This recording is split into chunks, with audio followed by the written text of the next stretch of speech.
unapologetic, unadulterated, and absolutely uncompromising. Greetings, brothers and sisters from around the world, and welcome back to the home, the haven, the stronghold, and the everlasting superfortress of intelligent black thought. This is the BlackChannel.net radio program, and I am, of course, your host, your brother, your humble servant, the Black Authority. Very glad to have you all with us here this evening. I'm probably even going to be taking telephone calls at great emotional and psychological expense to myself. You're going to want to hit the like button. And if you haven't already, you're going to want to hit the subscribe button so you can stay up to date, because tonight, as always, we are going to demonstrate why we are the bleeding edge of intelligent black thought with the information analysis you simply cannot get anywhere else. So join us. A lot we want to discuss here tonight, a lot of things that we want to go over. There's just so much that actually needs to be dealt with. I don't know if I even have the ability to get into it all, but certainly we're going to try. First of all, I want us to take a look at these situations that are going on. There are people who are talking about these shootings that have gone on here, the bomber that's happened as well, Cesar Soyak. And I want to get into those. A lot of things that are occurring, so we're going to be kind of hitting some of these things kind of rapid fire here. First of all, I want you to understand how sickened I am at some of the things I'm seeing. I want you to understand how absolutely sickening it is what I'm seeing. The events, particularly with this Soyak guy, absolutely illustrate what a race war looks like. Absolutely. I want you to take a look at some of these news articles. I want you to see what they say, and more importantly, I want you to see what they don't say. I want you to take a look at this one from the Miami Herald. Take a look at that headline. Take a look at that.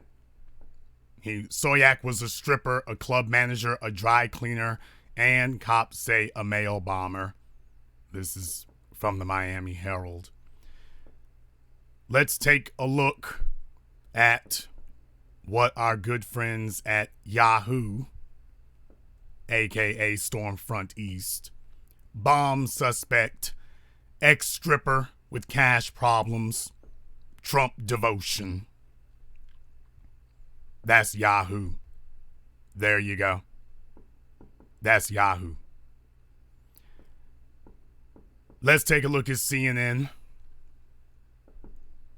Cesar Soyak was a DJ, bodybuilder, and pizza delivery man before he became a bomb. Do you all see a pattern forming here? Let's take a look at our good friends over there at Vice. Everything we know about suspected male bomber Cesar Soyak. Do you see a pattern forming here? Do you see a pattern forming here? On every story, they give you his resume before they tell you what he did. Do you notice that?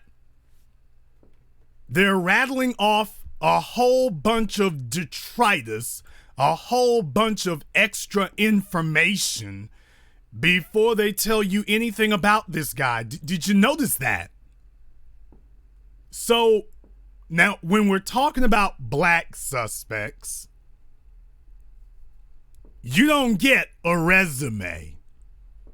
You don't get a life story being thrown at you. When it's a black suspect, hell, forget suspects, when it's a black victim. If you are a black person who is a victim, then the first thing they do is start talking about criminal history. With Botham Jean, remember?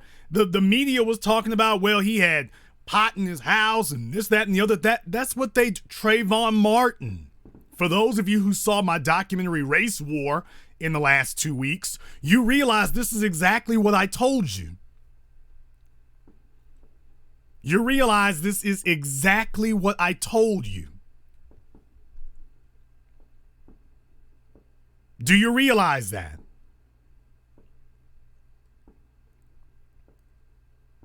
I told you this in the film because this is what we're up against.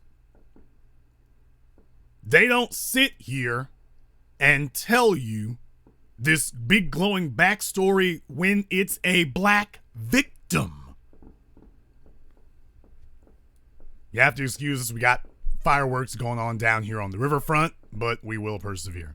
But this is what the media is doing. This is what they're doing. Right now in real time, I showed you this so that you could see that this is literally story after story after story after story. I didn't just pull one or two. You can go to Google and see this all damn day. One after another, after another, after another. This is what they're bringing us. This is how they're portraying him. And of course, the cover-up gets even worse. There was a story they had talked to his manager at one of these places, and of course she's playing dumb. She doesn't know anything. Of course she's playing stupid. She doesn't know anything at all. And I'm going to play some audio for you here because I want you to hear what she said. And ask yourselves if this makes any sense whatsoever in what she's saying, by the way. Ask yourselves if it makes any sense whatsoever. I'm going to play some of that audio for you here so you can hear this. SACYSACCAL. I am the general manager. And so, when you found out in the last couple hours that Cesar Soyak was arrested in connection with all these alleged bomb incidents, what was your first reaction? What was your thought? Shock and disbelief. Until I heard his name, I still didn't want to believe that it was his van. Once people started telling me that it was his van, I heard there was political stickers. I never noticed those. He always parked in the back, and I thought it looked like an ice cream truck. So I never knew he even was any political anything. He never spoke politically to anybody in here until last night. How do you feel that such a scary man... So this woman is running around telling people that that van covered in Trump stickers and threatening people, that she thought it was an ice cream van. No, nothing suspicious here. Nothing suspicious at all. Man, ain't white privilege grand? Ain't white privilege grand? I mean, it really is when you think about it. White privilege really rocks when you think about it there. Man, that's grand. Gotta tell you, it is. Now, when you go to CNN, they have a very flattering story here. And by the way, yes, another white supremacist killer out of Florida. Florida is really a place that has become the preferred destination site, apparently, for buck dancing, brainwashed Negroes and white supremacists. They're making it very clear that they consider that to be a haven. Now, this guy was 56 years old. He was originally from Brooklyn, New York. We come back to Brooklyn again. Whatever happened to Brooklyn, we don't know. We don't know. Not really sure at all there, but okay, there he is.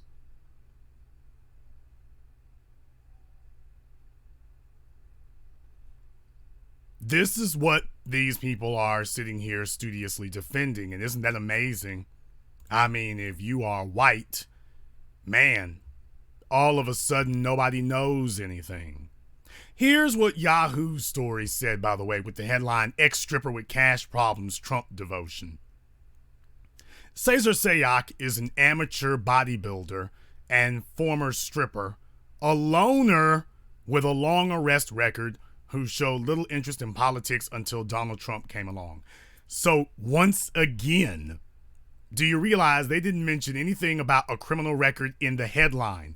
When you are black, the headline talks about a criminal record. When you are black, the headline talks about a criminal record.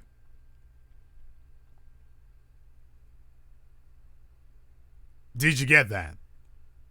You see, when you're black, the headline talks about your criminal record. You don't have to dig through the article to find out about a black person's criminal record. Oh, yeah, and you're never a loner. You're never a loner, ever, for any reason. When you're black, you're not a loner. When you're black, you're always a member of a group. You're always a member of a church. They always put you together with other people. When you're black, you're never by yourself. Ever. Ever. When you're black, you're never by yourself. You're always a part of a systemic group. When you're black. But for everybody else, you got mental problems, you've got emotional issues. For everybody else, it's emotional issues, mental problems, lone wolf. There. Everybody else, we gotta go digging to find up anything on you. Even in the first sentence here, he's an amateur bodybuilder, former stripper, a loner. And then finally at the end, with a long arrest record, who showed little interest in politics until Donald Trump came along. First of all, that's the biggest lie ever. Nobody sat up here and was just politically neutral until Trump showed up. That's nonsense. Nonsense.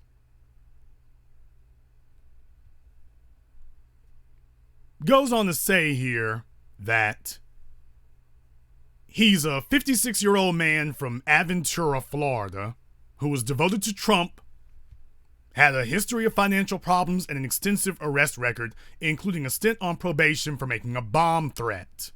His attorney in that case, Ronald Lowy, described Sayoc as, quote, a confused man who had trouble controlling his emotions. So you see, very quickly, everybody is claiming you got mental psychological issues. Automatically.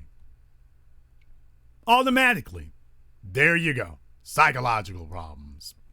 Story goes on to say, but a cousin of Sayoc, Lenny Altieri, used stronger terms. Quote, I know the guy is a lunatic, Altieri told the Associated Press. He has been a loner. Altieri confirmed that Sayoc had been a stripper.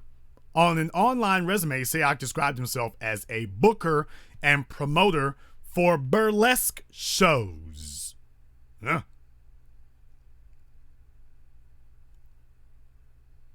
Stacy Sakal, which you all just heard, the general manager of the Ultra Gentlemen's Club in West Palm Beach, one of the whitest, most affluent, richest places in America, by the way.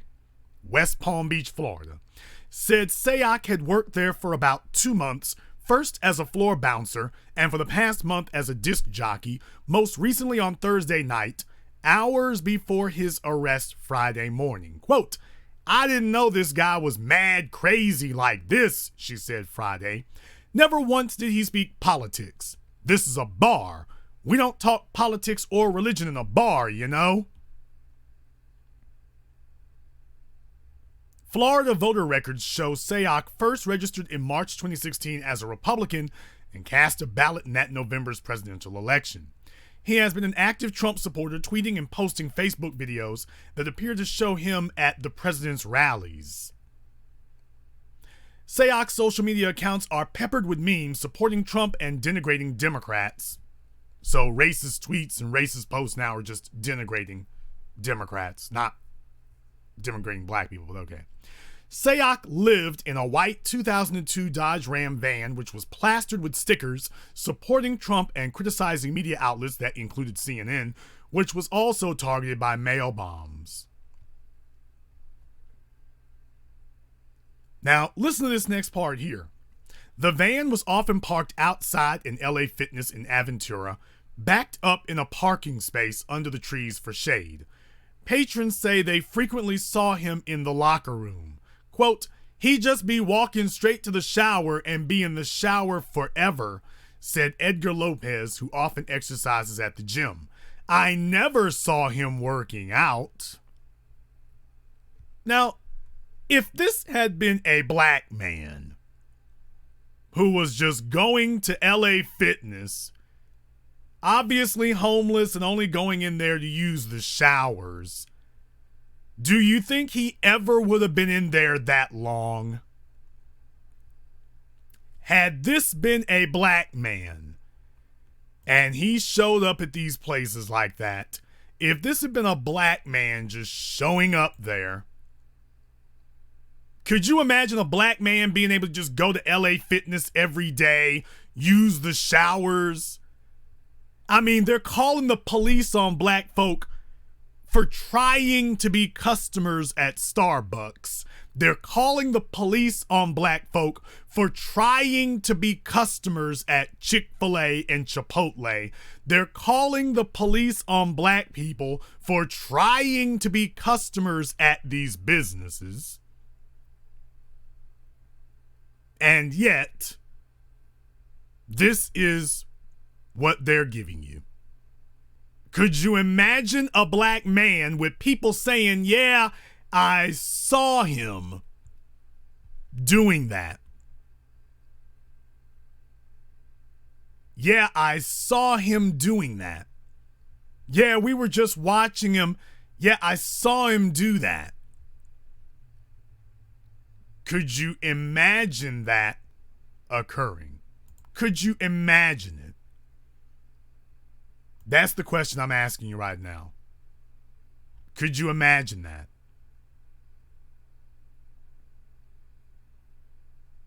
This is just me talking though, right? Nothing, this is the way it's supposed to go down, right? Goes on to say other times the van was seen parked at the beach in nearby Hollywood before dawn, with Sayoc stripping down to skin-tight shorts for an outdoor shower. Quote, "I've seen the guy maybe 80 times, and I never said a word to him because I had a feeling he was a little off," said Mark Weiss, the superintendent of a building near where Sayoc frequently parked. Quote, "I assumed because he was showering at the beach that he was homeless." Brothers and sisters, this is what a race war looks like. They're sitting here telling you that they saw this guy dozens of times at LA Fitness, at the beach, and they felt something was wrong. They felt something was off. It's not about racism. I felt uncomfortable when Tamir Rice was at the park. I felt uncomfortable with these black men at the Starbucks. I felt uncomfortable. And yet, with this guy, They're telling you that we saw him every day. We saw him dozens of times. We saw him every day. Yeah, I felt something was off. I felt something wasn't right. I felt some kind of way, but amazingly enough, nobody called the police on him. None of these people who felt some kind of way called the police.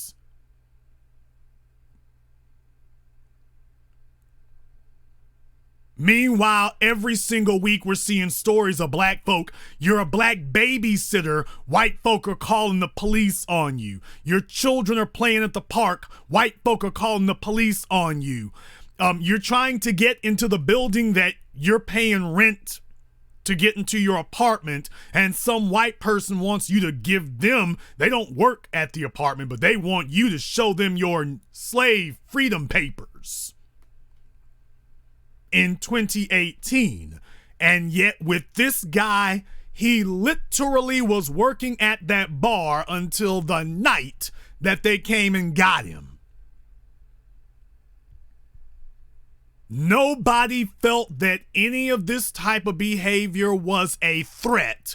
But if a black person were doing the exact same thing, they would call the police immediately. What does that communicate to you? That what they're telling you is that your skin is a weapon. That your skin is a threat. All things are equal, but what makes you dangerous is your skin. Oh, this guy's not a threat, but you, that skin color, there's potential violence right there. It's definitely can't let this go. And this is what a race war looks like. A race war looks like this. Nazi Germany looks like this. The brown shirts look like this. And if you don't know your damn history, look it up.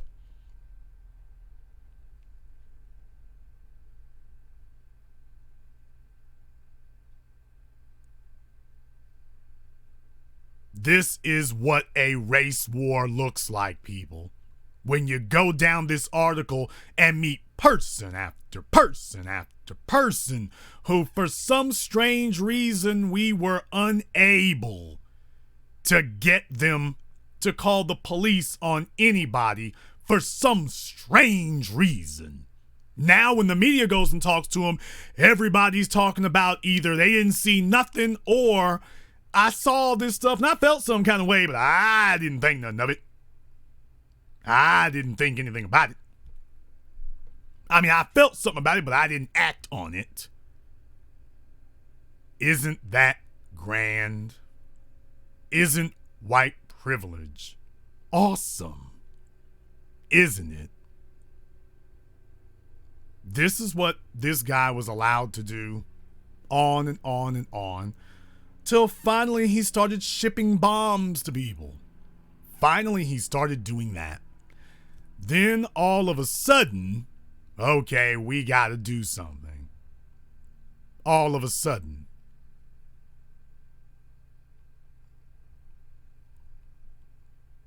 This is what a race war looks like. Now, of course, they scrubbed the social media and all that, but I wanted to take out the time to explain to you here that this is a guy who's had long-standing problems, long-standing criminal record, long-standing criminal behavior, and nobody, even now in the media, they're not demonizing him. They're not trolling his family. They're not going back and trying to get his mom and dad's arrest records. They're not going back like they did to Tamir Rice, like they did to Freddie Gray, and try to figure out if his parents ever did drugs. Nobody's doing that. Nobody is doing that. Now, if he were black, then they would be going back over his history. Let's get everything lined up. Let's take you out. It's drugs, drugs, drugs. If he hadn't done anything, they would give you the whole family's life story. And even if you were black, they'd give you the whole family's life story anyway. If you all have so much as not returned a library book, they're letting you know. And it would be laughable if these people were not so serious.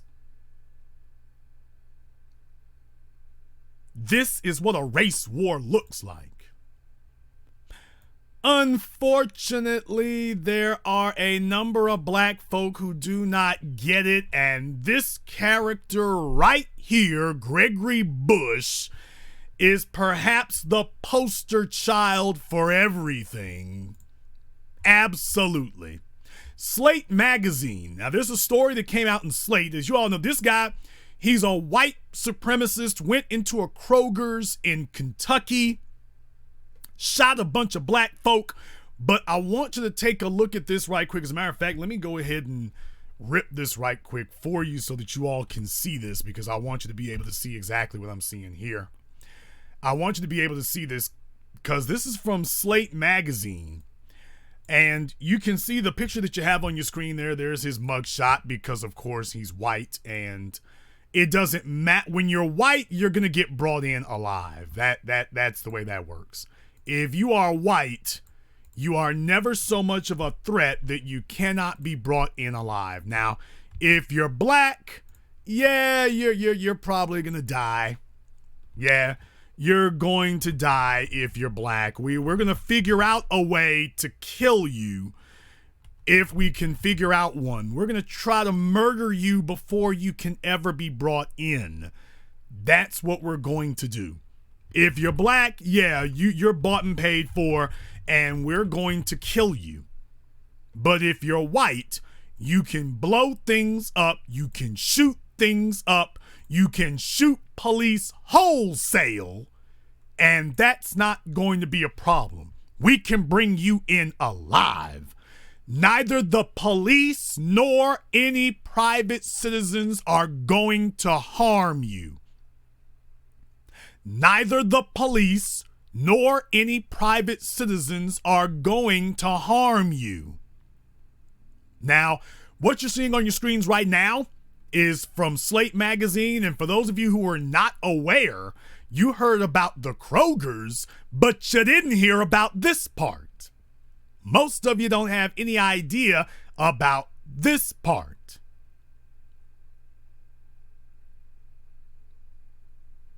Headline: Kentucky Kroger shooter tried to enter black church just before attack.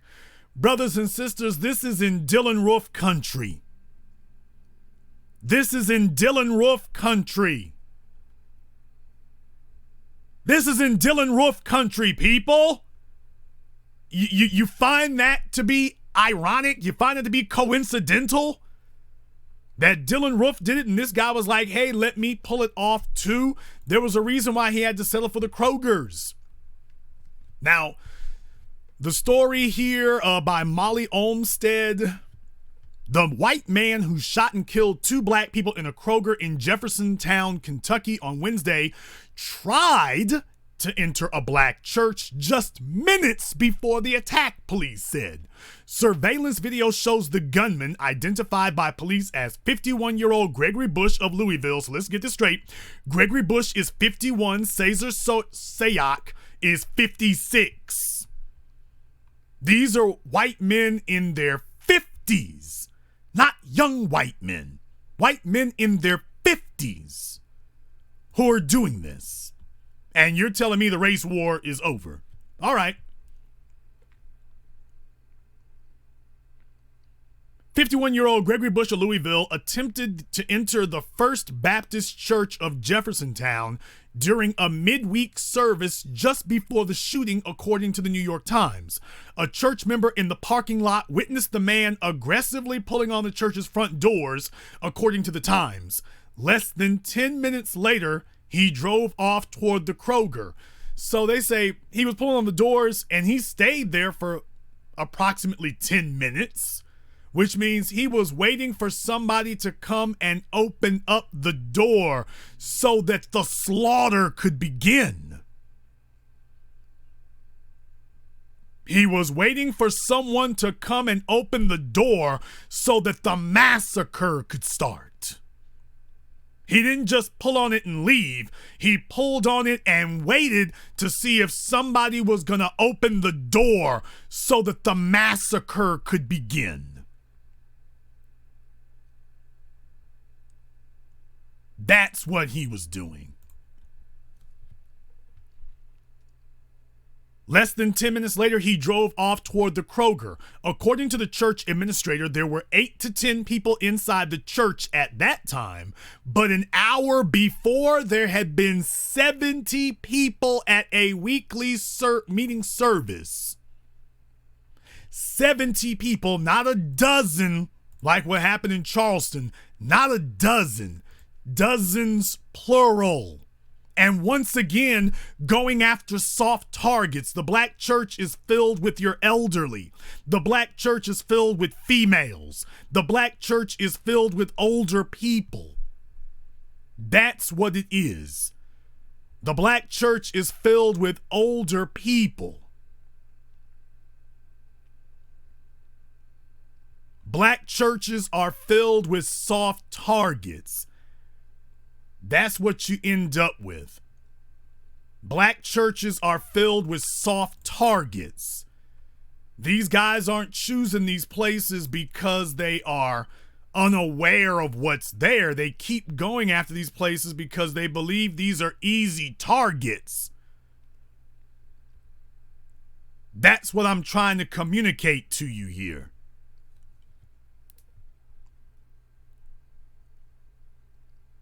Bush has been charged with 2 counts of murder and 10 counts of wanton endangerment. The victims, identified as 67-year-old Vicky Lee Jones and 69-year-old Maurice E. Stollard, do not appear to have been known by the shooter. Although I think we need to investigate that more. Based on their one of their political ties, I think we need to investigate that more, whether or not he knew them. But then again, the white racist media is simply going to keep saying there's no connection. He was a loner. He had mental problems. It was a fluke. Doesn't matter who they kill, it's never deliberate. On Wednesday, a man who said he saw the gunman leaving the scene of the shooting told local news that after he heard the gunfire, he grabbed his revolver and yelled out to the shooter from behind his car.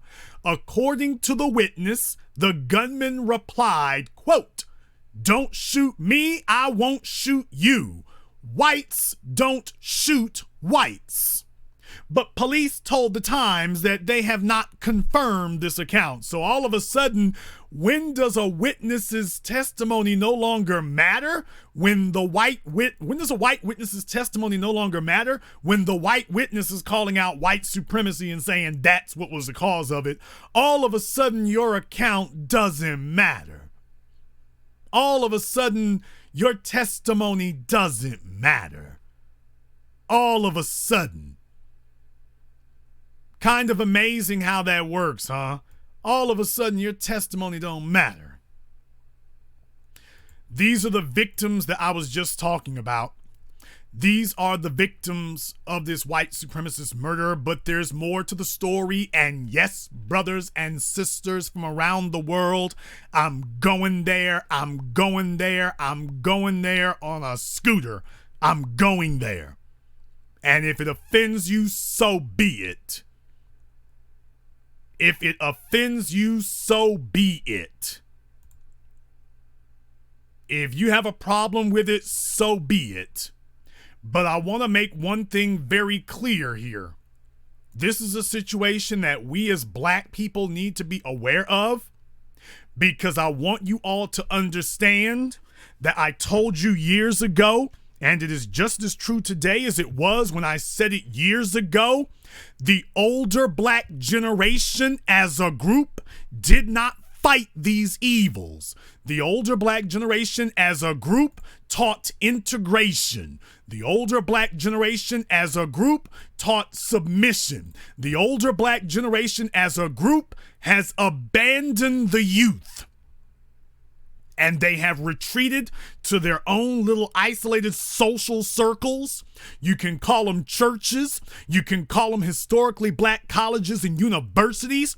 You can call them Jack and Jill. You can call it whatever you want to, but the older black generation as a group has abandoned the young people and simply said, you know what? The white supremacists are your problem, not ours.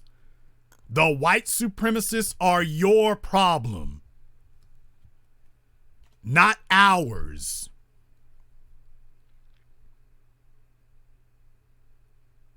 The white supremacists, you all gotta deal with that, not us. The white supremacists are your problem. We'll be okay at the church. We're going to be okay on our own. We're not a threat. We're not a threat, so white supremacy is your problem. We made it this far. So we made it this far. We got our Mercedes E-Class. We got our pension from the government job, working at the post office or whatever. We're good. And you young folks need to just get by however you get by. But it's not our problem. You gotta deal with that. You gotta deal with the issue of white supremacy, not us. We're gonna go off in our churches and we as the older generation, we've carved out a niche where we are safe, but we will leave you as the younger generation. You will be left vulnerable. You will be left attacked. We will be okay. We'll be all right. You will find yourselves helpless, and that's your problem. But it's not our obligation to fight white supremacy. That's not ours. We'll be safe. And I got a question to ask the O.J. Simpsons, the Bill Cosbys, and unfortunately these folks. Should your priority have been yourself, or should your priority have been fighting white supremacy at every turn with the anticipation that you will live and go to your grave a potential target? Or did you tell yourself, I'm going to see about me? I'm going to be all right. I'm going to see about me. I'm going to be okay. I'm going to see about me. I'm not worried about nothing else. I'm going to be okay. I'm worried about me. The rest of you got to take care of you. Well, you're going through Kroger's, and by the way, as you all know, now Kroger's is not a place that black folk generally shop at because it doesn't really cater to a black clientele. Kroger's is only a notch or two below Whole Foods, so that kind of tells us what kind of Negroes you're dealing with here. They're older, and they've essentially checked out. They're older, and they have essentially checked out of being concerned about black people in black society, particularly the young. And this is what happens over and over again. This idea that I'll take care of me, and that's all I really have to do. I don't have to do anything beyond that. Just take care of me.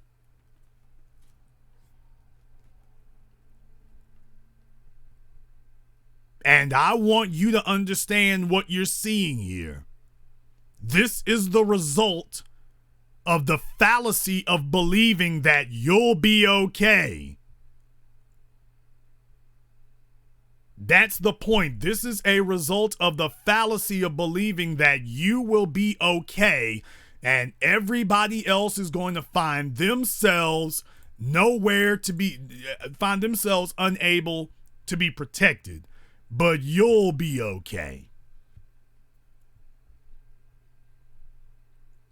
You'll be all right. You'll be all right. Who gives a damn what the children have to go through? Who cares?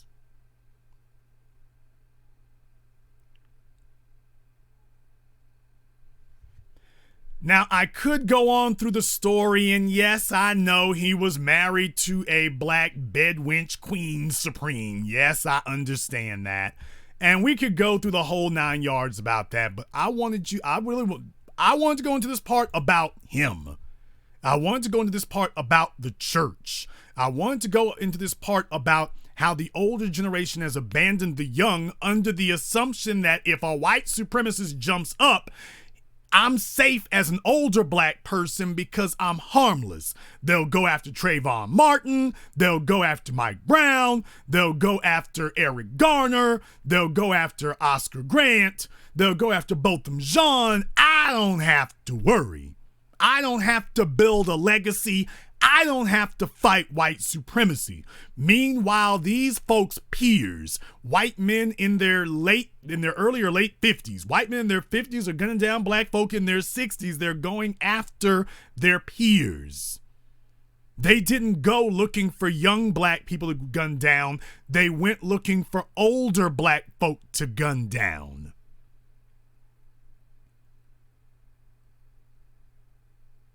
Understand that. When they consider an easy target, they're looking at you. They're looking at you. They're looking for easy targets, and they're looking at you, not the children. So this idea that you can be okay as a retiree and I'm going to hang out at the church and I am just going to sit and wait for a peaceful death. Now, the children can die unexpectedly. The children can die horribly. The children can die ambushed in the streets. The children can die at any moment. Who gives a damn? Long as I'm okay. I'm all right. I'm not worried about that. I'll dance the Obama two-step shuffle and tell the children that they should be glad that I squatted them out. Doesn't matter that I built nothing for them. Doesn't matter that I built nothing for them. Tell the children you should be grateful I brought you here, even though you ain't did a damn thing.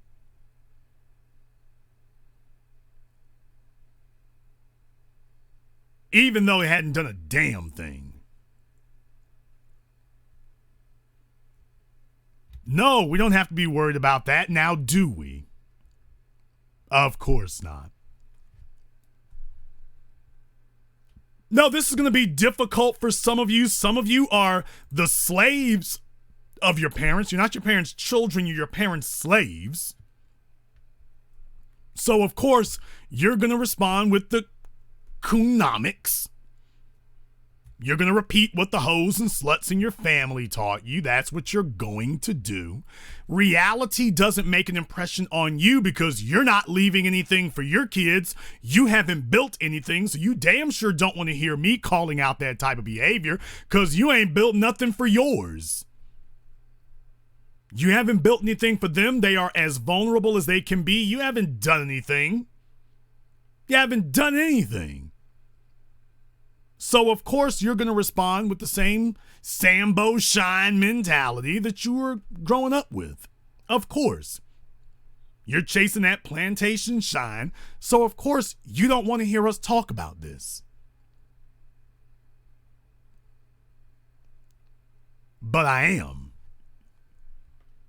Oh, but I am. This is where we speak about these subjects and we are unapologetic, we are unadulterated, and we are absolutely uncompromising because we can be. I've gone ahead and opened up the telephone lines. The number is 646-787-1933. That is 646-787-1933, your personal access code to the blackest radio program in existence, the only one of its kind on planet Earth today. You are, of course, welcome to join us. I don't know how long I will leave the telephone lines open. This, of course, comes at tremendous emotional and psychological risk to myself. Bracing myself for calls from California, Brooklyn, Florida. But this is the town hall where we, as Intelligent Black Society, or you, if you are a part of Ignorant Black Society, at least you actually have the opportunity to hear somebody with a lick of sense to be able to talk about these subjects. So that's going to be something that you're going to want to pay attention to. If you want to give us a call on that, I want to also discuss Megyn Kelly and the NBC situation as well. Roland Martin was sitting up there, buck dancing. His feet were just a-going. And so, of course, it would not be complete if I did not cover that as well, which is what we're going to do in a few minutes here. Do not call in if you do not wish to speak to the host. If all you want to do is listen, you got YouTube for that. Other than that, do not call in. So if you call up and you want to just listen on the line, you need to hang up. That's what YouTube is for. Caller from 612, you're on live with the Black Channel. For that, other than that, do not call Caller from 612, last try, you're on live. Okay, caller from 612 is intoxicated. Caller from 843, you're on live with the Black Channel. TBA Tobias in Phoenix. Brother Tobias in Phoenix, sound off. All right, couple of quick things. First, Mark Lamont here. I got to touch on that real quick. He gonna denounce Farrakhan real quick. But remember, Tom Brady, New England Patriots, had a "Make America Great Again" hat. Said Trump his friend and still stands by him to this day. Black folks will bend at the simplest little thing and won't even stand by the other black people. So when Mark Lamont here loses his job, who's gonna be there for him? Nobody. Now, what happened with the synagogue shooting? Nobody wishes anything bad to happen to anybody. The first thing that crossed my mind, TBA, was I bet Bernie Sanders, who's a Jewish man himself, correct me if I'm wrong, won't be going up to that synagogue and start singing Al Green. He won't be saying "Tides lift all boats" and all that other stuff. They're going to demand justice. But if you notice, these white male terrorists, they've all been taken alive. Had mug shots and everything. Well, a black person's accused of something, they're dead. They don't get their day in court. And I just want these black people out here, while they out here talking about I voted with my voter sticker, to look at those things. This is Democrat and Republican that act this way towards their own. And you talk about Megyn Kelly, I say this real quick. I look at my Facebook, black folks like, I'm glad she got fired, but she still got her money. Correct me if I'm wrong on that one. So how did she really lose? And Roland Martin, for example, he's a terrible. Roland Martin's a buck dancer. Roland Martin wants to get back on TV. And I remember when he had a debate with Whitlock, and I hate to say this, but Whitlock punked him. He told Whitlock why he running. Whitlock straight told him, I ain't running nowhere. You're in my house. And it shows that Roland Martin is not intelligent. And they don't choose the best and brightest of black people put on TV. You got to understand something, and I've been posting about this for a while. This is a reality that black people as a group have to stop being so childish and silly about. America is historically and structurally opposed to black people. If it is in black people's best interest, they don't support it. If it is against our best interest, they typically do support it. And the sweet spot is if they're able to find something that if they can do something that is against our best interest, but phrase it or craft it or shape it or dress it up in a way that it appears it is in our best interest and get us to support that which is against our best interest. So when I see a bunch of non-black folk, when you got a show like Insecure with Issa Rae, the 62% of the audience is white. Why, if this show is so good for black folk, why is 62% of the audience white? If you see a bunch of non-black people gathered around this, that should be your first clue. There's something wrong with it. This guy who's running for governor, this black fella running for governor in Florida, and the Stacey Abrams in Georgia. You're seeing a bunch of white folk and a bunch of white donors coming around them. This has shades of Obama. That should be your first clue. Something ain't right with this person. They never support us. You go try to get a job and see how much support they give you.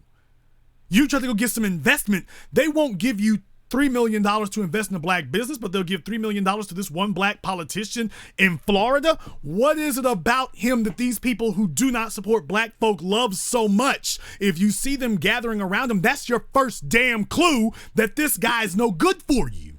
That's your first clue. In the year 2018, black folk as a group still don't have it yet.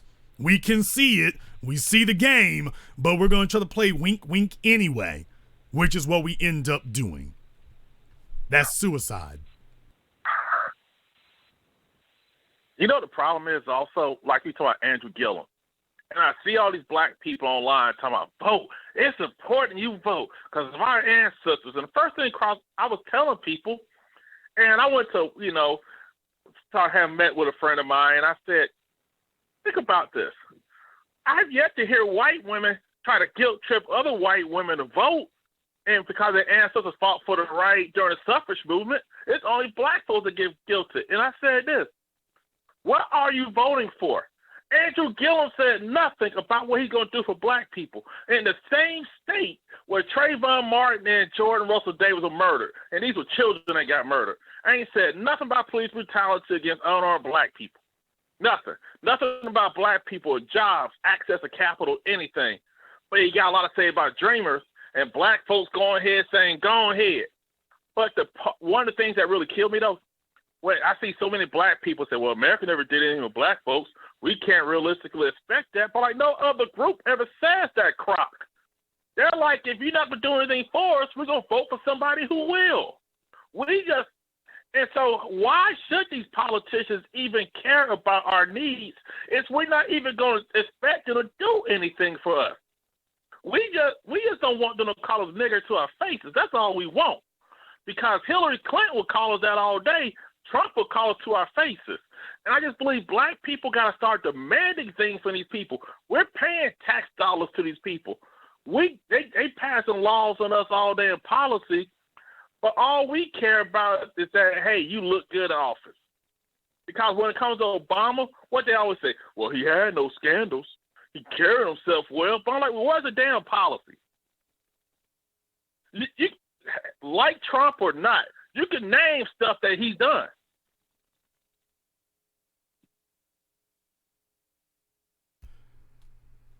Here's the issue, brother. As black people, white folk play dumb about racism, and black people play dumb along with them. That's the real issue.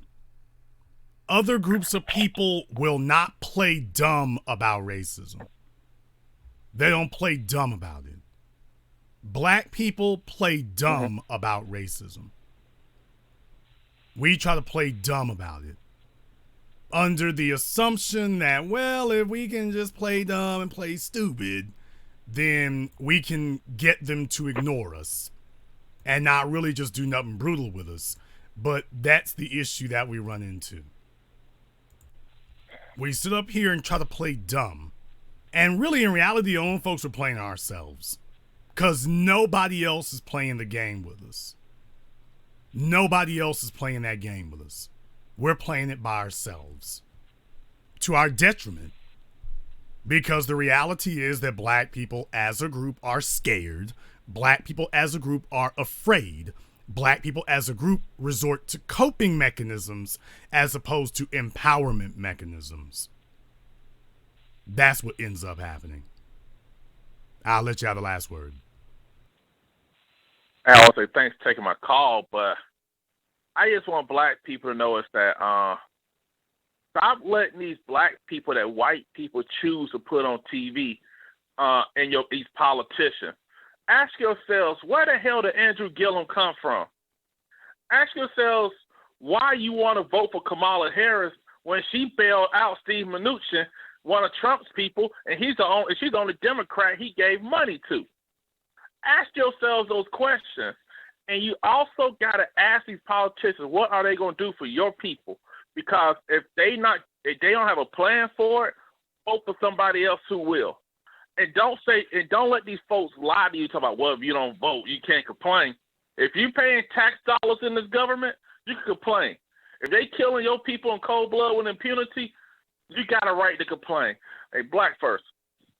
Black first, brother, thank you very much for giving us a call. Night, please do check in again. Let me get caller from 701. You're on live for the Black Channel. Hello, Jason. It's Jerron Council from Fargo, North Dakota. All right, brother, what's on your mind? Well, sir, I've been listening to your broadcast about a year now. I went to Chicago to see Race War, great documentary. I also purchased 7 a.m. and Gentrified. I've been studying everything you've been saying ever since I listened to the show. And honestly, I was at a point I'm only 26, so, I'm young enough to be your son. And until you came in my life with these broadcasts, I was completely lost with no real male figure or example of what to be or become. And situations where hate crimes came up and media crimes came up, as you state, I will always have the coon response that my mama and father gave me to always respond with. When I was growing up, my mother even told me, I am raising you to be able to be acceptable in the eyes of the white man. Strictly as to do their bidding and be okay and acceptable in their eyes. And until I met you, it's not met, but until I started listening to you, I was at a loss of identity and self, because when things and attacks would happen, like I would see this man and I would just side with media instantly, not realizing, the brainwashing techniques and techniques they have used over hundreds of years in order to put us in this place of predicament. And the number one thing I've learned from you is to put emotions aside, because I'm also a fan of your show, your broadcast, the business.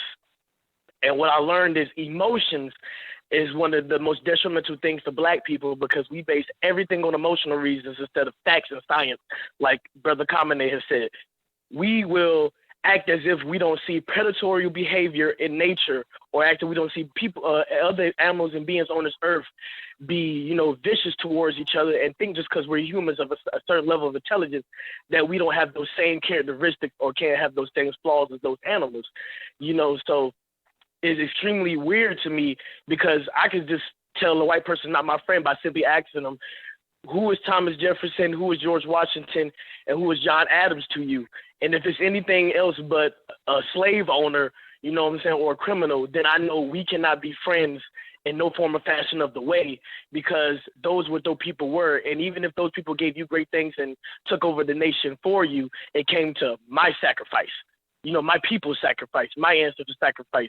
And like Brother Kamene said, it's not my place to give forgiveness.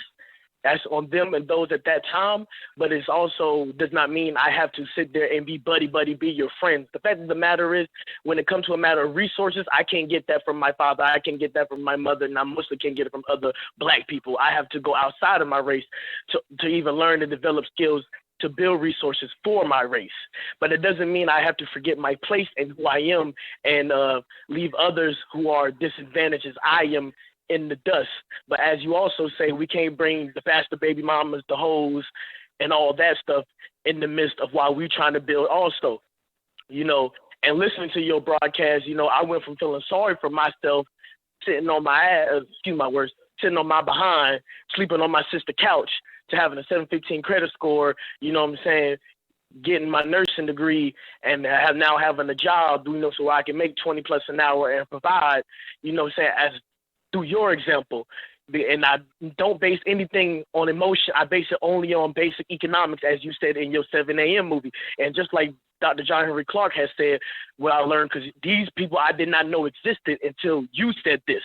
I did not know any of these things. I did not know about Powernomics or Dr. Claude Anderson. These people did not exist to me. So when you were saying these things in your broadcast from the beginning, the first broadcast I listened to was when you was telling women stop making men, say, accept and try to love you as hoes, and saying your shortcomings and flaws, and et cetera, et cetera. At that broadcast last year around October, I started buying these books. I started investing. I started looking into stocks. I started doing all these things off the basis of what you said, and I disowned everybody I know. I did not hold on to anybody say, oh, that's my mama, and that's because my mama, I need to keep her around. No, you're detrimental. You provide no resources. You taught me to be a bastard myself, and you know what I'm saying? So I have to eliminate you. Same thing with my father. You did a lot. You claim you did a lot. You feel like you did a lot, but I'm not going to respect you just because you biologically performed the act that produced me. You don't gain respect for that. You know what I'm saying? Nobody deserves respect for that. No nation, no people has been great on the backbone of their parents saying, you know what, I figured everything out to a certain extent, so now you need to do the same.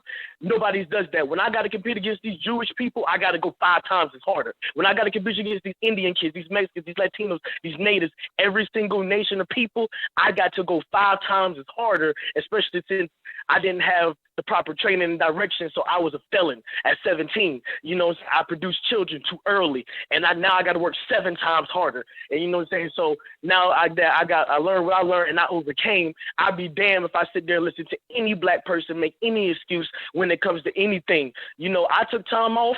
I put money in to go see your movie, and I made a presence to be there and see the actual movie so I can meet other black people that feel the same as I do and not sit around making excuses or crying. And like you said, if there's 9 people around you and 8 of them probably not going to make it. So I know most of the people I met not going to do anything, not going to make a move, and I'm aware and I'm handling that. But I don't base things on emotions. I base things on advantages and what I can get out of a person, what a person can get out of me, and does it balance for me, and strictly that only. I get sick and tired of every time I even listen to your broadcast and I hear old and young making excuses for interracial sex. I'm in Fargo, North Dakota. It's like a capital for that right now. All it is interracial sex. Well, all it's more than just Fargo, though. You're going to notice that in a lot of places. You go out to Colorado. I just posted a story here earlier today that was talking about how there are a bunch of Californians who can't afford to be in California anymore. And by the way, I did the documentary about it, Gentrified. And they're flooding into places they're flooding into Dallas, Houston, and Austin by the thousands now. They're also going to bring that buck dancing, coon-minded, interracialist, worshiping, attitude with them. So folks in a lot of places that weren't used to it better get ready. But definitely that's an issue you find everywhere. I'd like to also point out, if you all are listening to what the young man is saying here now, how old are you again? I'm 26. He's 26 years old. I remember what it was to be 26. All right. First of all, do you all understand here? He's not talking from his emotions. He's talking from a place of logic and reason. He is not pointing fingers of blame at anyone. He is explaining accountability, but he's not pointing fingers of blame at anyone. And you know when you have truly accepted manhood, when you take more responsibility, not less. You know when you have accepted womanhood, when you take on more responsibility, not less. When you start pointing the finger at other people for your inadequacies or your failures, you are attempting to deflect or avoid adulthood. And what you've explained here is that, my generation was the generation of integration. We were supposed to reap all the benefits of integration. And in reality, what I've taught you all is that when you hear the civil rights generation talk about, quote, civil rights and integration, that really means only one thing: interracial sexual access. That's it. In my documentary 7 a.m., Dr. Claude Anderson said that black people are exactly where they were in 1864, 1865. We haven't moved one iota. We haven't achieved anything. And I pushed back a little bit on that. I said, we haven't achieved anything at all. He said, no, we haven't achieved anything except socially. The places where we can socialize. Well, yeah, we got more access to socialize. But are the young people out here in the streets dying because they can't socialize? Are the young people out here in the streets impoverished because of their inability to socialize? Are the young people out here in the streets jobless because of their inability to socialize? Are the young people out here in the streets lacking proper education and healthcare because they can't socialize? All of this interracial sexual access has solved what?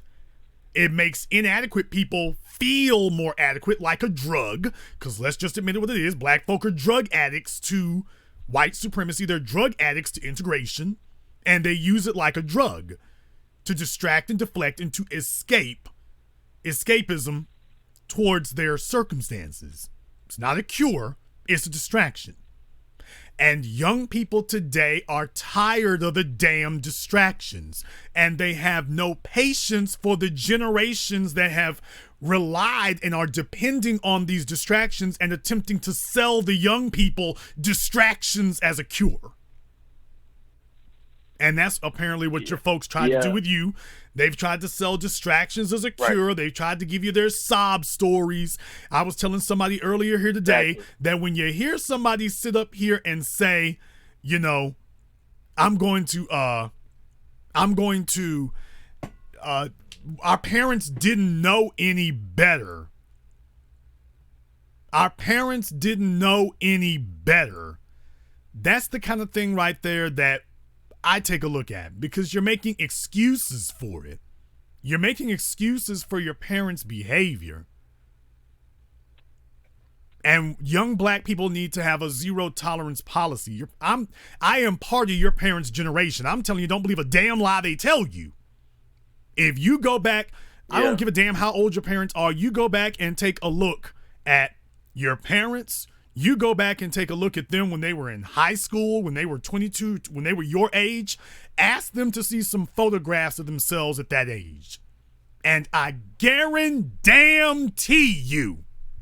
it. And everybody else listening here, if you're one of these people who wants to try to make excuses for your parents, go ask them for a picture of themselves when they were your age. Don't tell them what you want it for. Just tell them you want to see what it looks like.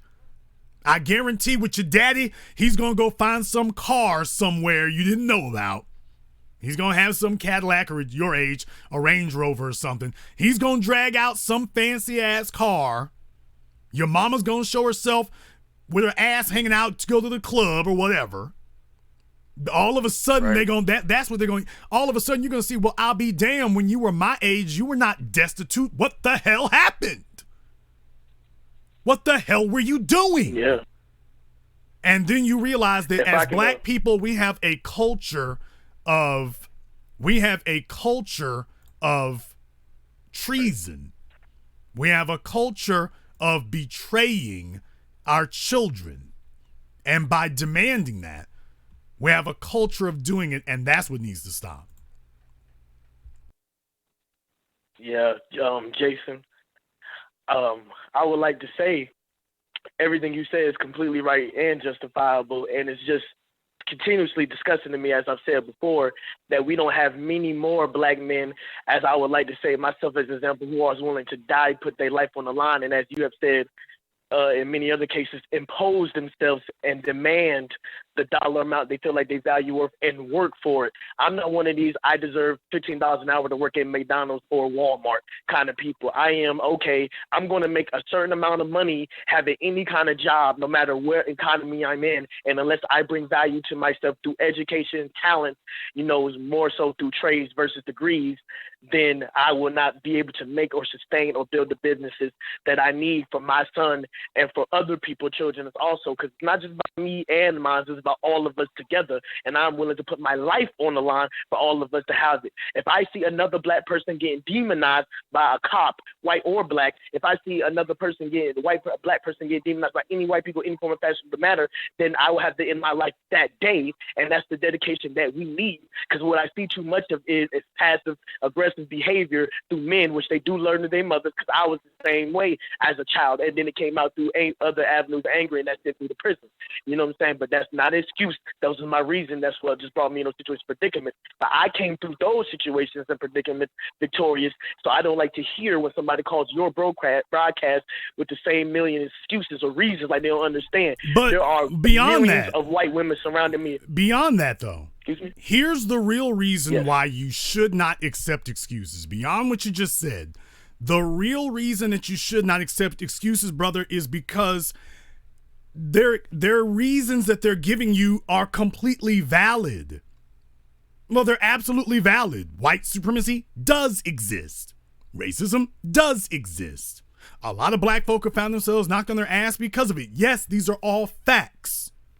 However, your stating our circumstance is not a solution.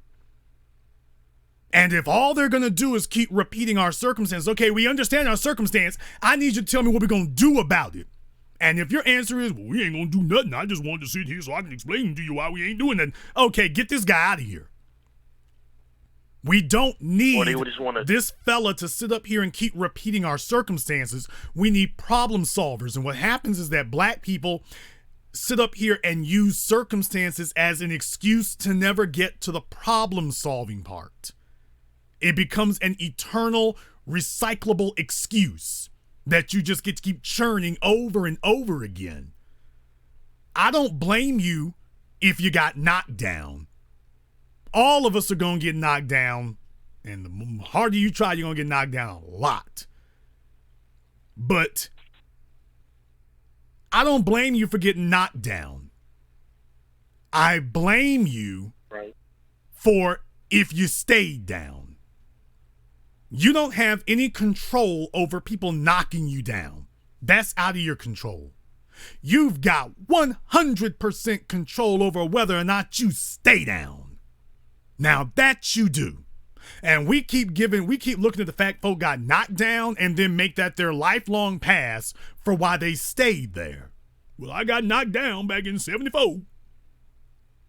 You got 3 damn kids. You got up long enough to lay on some nasty ass hood rat. Well, that's not the point. I got knocked down back in 78. It was bad on me. And then we just take their excuses for life. No.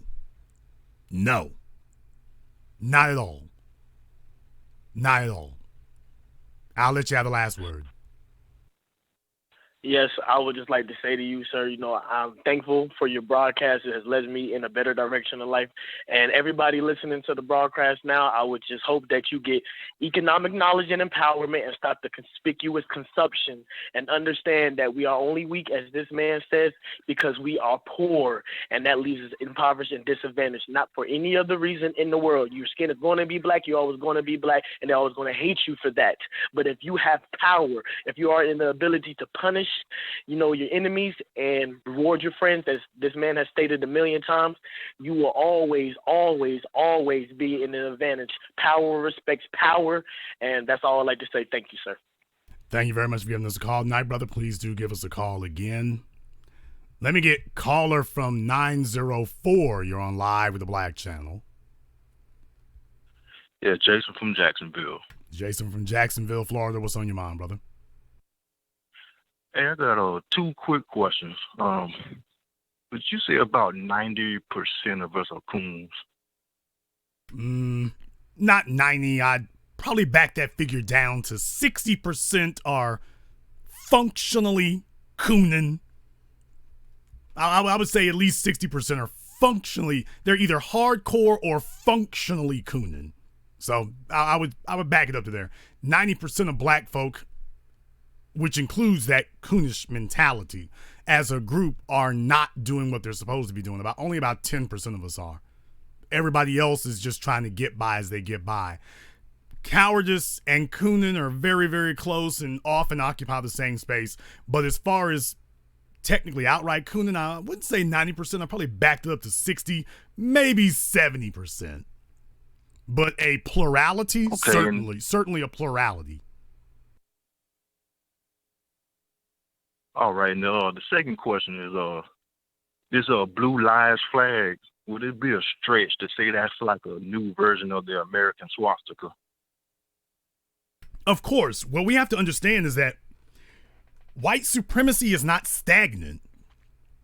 we keep sitting here trying to expect white supremacy to be some cartoon caricature out of a World War II movie, that there's only one version or one form of it, and if you didn't encounter that, then you didn't encounter it. If it's not a white person calling you nigga to your face, it's not racism.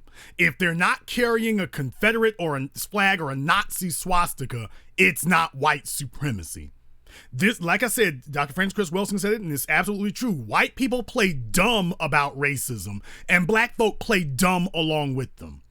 We know that racism is an evolutionary organism. It evolves. It's ever changing. It changes what it does. It went from being intellectual speak to being government speak to being code speak. It is constantly evolving. It's constantly moving. It's constantly changing shape so that to make it harder for black people as a group to get a bead on it, because white society understands black people do not actually want to fight racism. And they know it. They know it. Why do you think you keep seeing all these videos of all these over-the-hill white dudes sitting up here running up on black fellas, and every once in a while one gets the brakes beat off of him? Do you know how many times that fella had to shove a black person or do that before he finally got something served to him on video? I want you all to think about that for a moment. Because you keep passing around the same dumbass videos out of Africa and all these other cities. Do you realize how many times these white people must have been doing that to black folk before you got to that video where he got power slammed? Do you realize how long he must have been doing it, or they must have been doing it, before somebody actually did something? They didn't just get up one day and decide they're going to slap a black person or get up in your face. Or they didn't just get up one morning and decide to do that out of nowhere. They've been doing it and been getting away with it because they understand that as a group, black people are not actually trying to fight racism. We're trying to figure out how to reach equilibrium with it so that we can coexist. That's what we're actively trying to do. That's that 60% functionally cooning that I was referring to, where you're trying to reach an equilibrium with it, knowing that this is a monster, knowing that this is a beast, seeing this evil organism for what it is, and then trying to figure out, well, how do I coexist with him? There's where the problem comes in. So whether it's Blue Lives Matter, MAGA, Republican Party, Democrat Party, for that matter. State, you talk about Confederate flags, what about your state flag? Understand, I want you to be very, very clear about something. And here's where I put on my Neely Fuller hat here. This is going to sound very Neely Fullerin, but white supremacy can adopt any symbol it wishes. Let me say that one more time, people. White supremacy can adopt any symbol. It does not matter what the symbol is. If white supremacy wishes to adopt it and wishes to co-opt it, it can. Whether it's something as innocuous looking as Pepe the Frog, they came and co-opted that. The thumbs up symbol came and got that. The OK symbol came and got that. Your Confederate flags, your state flags, your Union Jack, it doesn't matter what it is. They can co-opt any symbol. So you cannot say that your strategy is to intercept their symbolism, because that's a non-starter. That doesn't work. You can't say we're going to fight their symbolism. You gotta go after the practices, and that is how you derail everything. But black people as a group do not wish to go after the practices. Black people as a group are trying to figure out how to coexist with the practices. We're not trying to stop them from practicing white supremacy. We're trying to figure out how we can become more comfortable while they white supremacists brutalize us.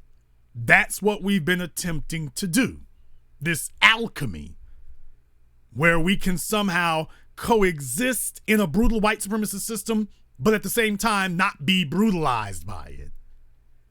Which, of course, isn't going to happen. I'll let you have the last word.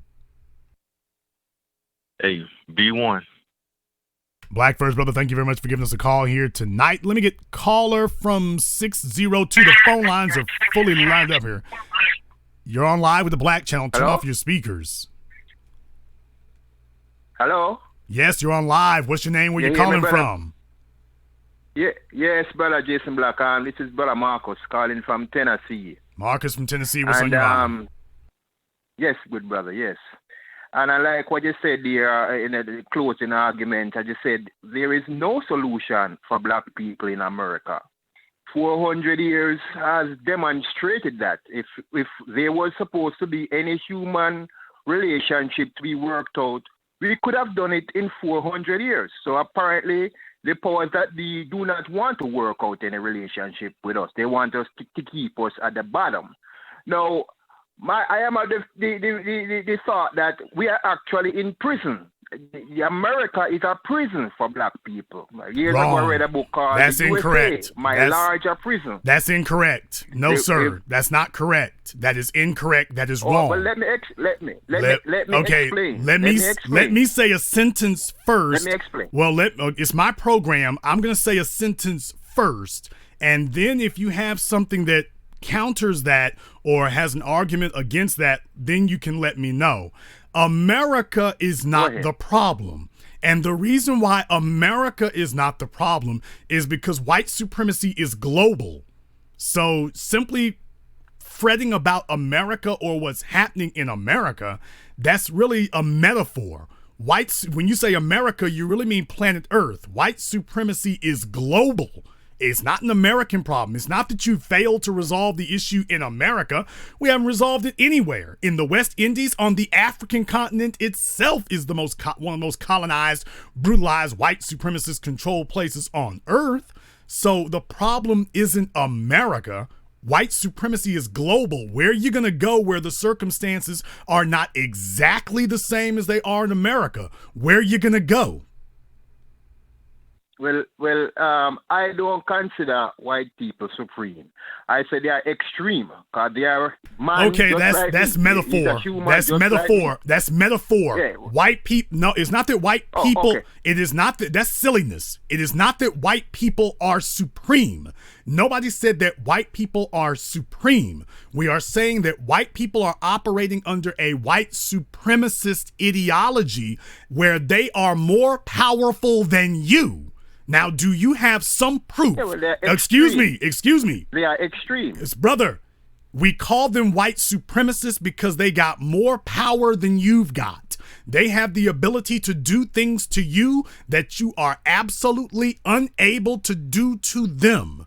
Now, do you have something that you can show me where you can do something to them that they cannot do to you?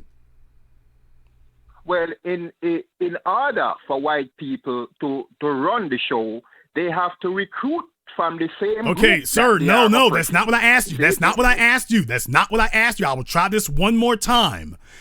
Can you tell me what power you have over white people that they don't have over you? Because I can name a number of powers they have over you that you do not have over them. They do have power. I do, yes. Okay. They do have the power. Okay, whoa. No. Recognize They've got more. Okay, they've got more than you. They've got more than you. It's not innocuous. Yes. They've got more than you. They can do things to you that you are powerless to do to them. That is why we give them the label of white supremacists. Because they've got powers to do things to you that you are powerless to stop them. So we can play this mental game where we try to make ourselves, where we try to soothe our busted egos by saying, they ain't supreme over me, them white folks ain't supreme, and then we can name a never-ending list of things they can do to you, terrible things they can do to you that you can't stop them.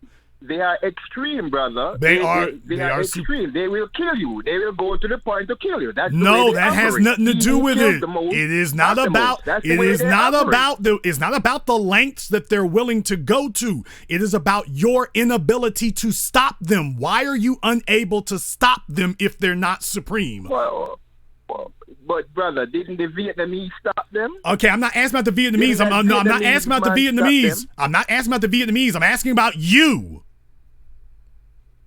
Okay, I do admit that point, brother. Thank you. Okay, But so what I'm black saying, people, let me get that we back to the cannot get America anywhere as a if we prison. play Let me explain that semantics. part to you. Sir, we can't get anywhere as a people if we are playing mind games and mental masturbation of semantics. My If we brother, are let me unwilling ex- to... so let me explain a little bit Okay. about America being Let a me... prison. Excuse Can I me. explain that to you? Since I speak the... Can I explain that? Excuse me. Since I speak the language natively, I find it difficult that you are going to explain something to me about America. Maybe I can explain a few things to you about it. I fail to think that you're going to explain anything to me that I don't know. Okay, but let me explain my point, brother. Let me give me a minute to explain. You said, all right. I said, look, the food we eat, we don't grow it in America. The clothes we wear, we don't make it in America. The medical system, we go to the doctor may diagnose you and say you have cancer. You don't know. Right? The educational system miseducate black folks, and naturally we don't have no protection in America. So that's why I said we are like prisoners in America. But that's everywhere. The Would world you is not. believe It's, that? no, because it's not an American issue. It's the world. It's not that America's a prison. The world. Yeah, but it's America that the runs world. the show, brother. Okay, It's the America world. that's run the show. No, it's not America that runs the world. Isn't Sir, isn't America listen, the United States? Isn't you America are the babbling. United States of Europe? You're babbling. No, it is not. It is white folk that run the No, show because brother, whether it's the brother, Portuguese, brother, the British. listen to me. Okay, Listen I'm not to going to me. yell over Listen you. to me a I'm minute. not going to yell over you. If you want to try to Brother, yell, but talk you're not over even me. giving me an opportunity to speak, Sir, brother. you've been You're given not an even giving me opportunity. to speak. Last time I'm going to tell you, you have been given opportunities to speak. You are babbling like an idiot. And my job is to protect My people brother, from the idiotic only babbling. solution for black people is Marcus Garvey. That's Garvey had the best program. All right, if you Have you seen what white folk have done to white black? Show me what black folk in Jamaica run. Let's talk about solutions. What do black Garvey people is in the Jamaica solution. run? Excuse me? What are black folk in Jamaica running? My brother, it's not about. Okay, Marcus sir, Garvey. okay. Marcus Garvey All was a right, Jamaican, here's but he what came you to gotta America. do. Here's what you need to do. We know that. We know that. Here's Jamaica what don't you run need the to show, do. brother. We know that. My program is We not know set that. up for people who want to babble. It's set up for people who got some knowledge My and brother, some you are sensibility. conflicted. You know, Here's are what very you're going to have to conflicted, do. my brother. You are You're going to have to confused. You are hang up confused. because my program is not for folk who want to babble with nonsense. That is not what we're here to do. The enter in Marcus Garvey. Okay? In the home of Marcus Garvey, what are black folk running? Nothing. Okay? Nothing at all. No, he's not talking truth. He's babbling. And that shows how low your IQ is if you think he's talking truth. I just sat here. He's talking about America. We're talking about white people.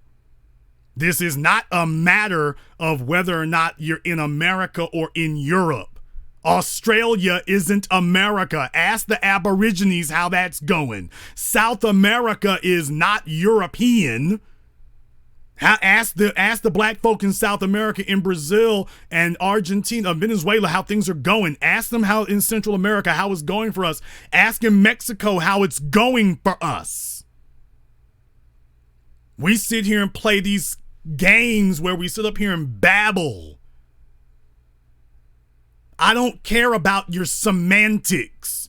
It's not about whether you want to name it Marcus Garvey or whatever.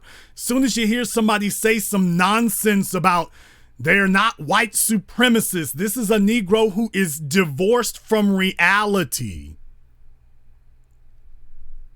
You're divorced from reality. You can't show me a single thing that you can do to them that they can't do to you.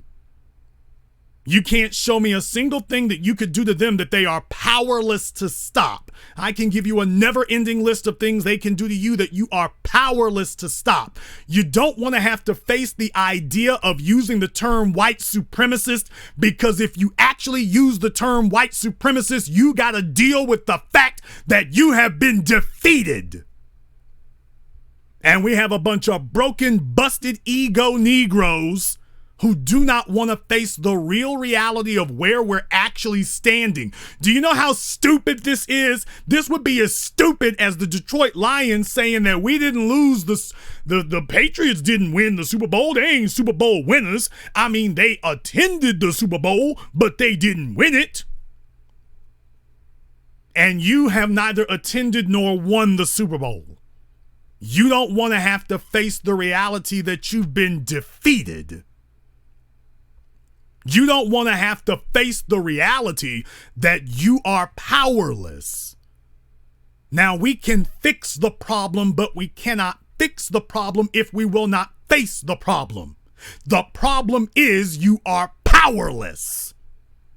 And if you refuse to call a white supremacist system white supremacist, if you refuse to call it that, let me explain something to some of you idiots, morons, and dunderheads who are actually talking like, oh, this guy, he would write about that. Some of y'all need to put the pipe down, or unfortunately, it might be too late for you because your mama didn't put the pipe down soon enough. So you're in the chat room talking like the crackheads who raised you.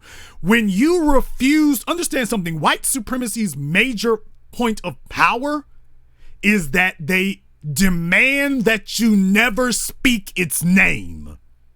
And as long as they can force you and compel you to never acknowledge white supremacy's existence, that you rename it, that you reclassify it, that you give it a different flag, that you give it a different label, that you call it something other than what it is. Remember, with the caller who called up previously, he was talking about the Blue Lives Matter flag. Remember, I told you white supremacy can co-opt any symbolism that it wishes.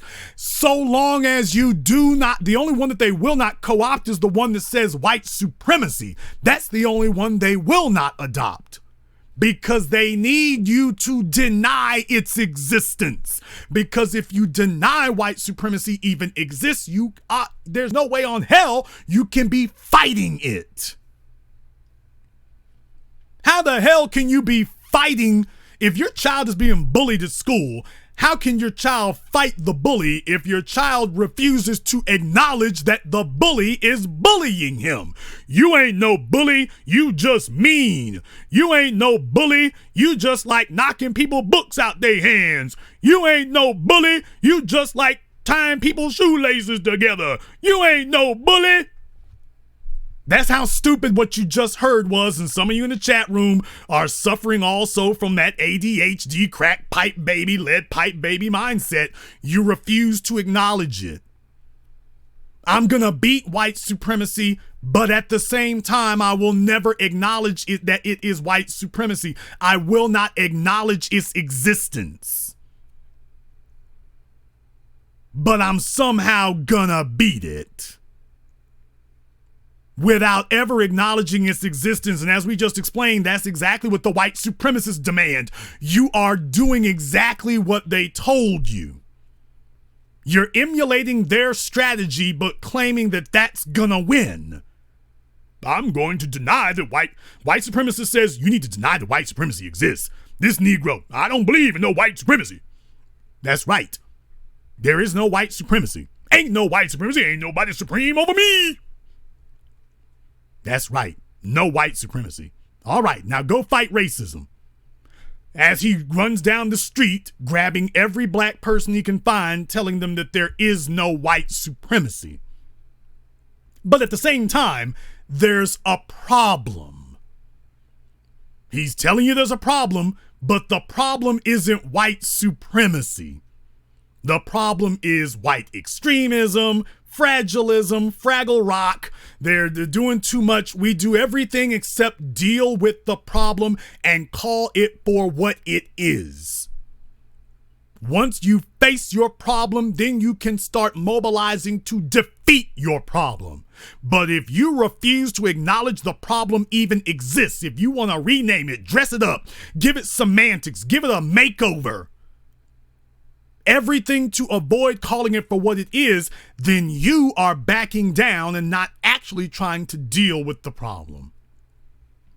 And that's where we are now. So I've spared you all having to listen to him ramble on. And yes, these fellas from the islands, a lot of them are defeated. When they go to Britain over there, they consider themselves honorary British citizens. They're defeated.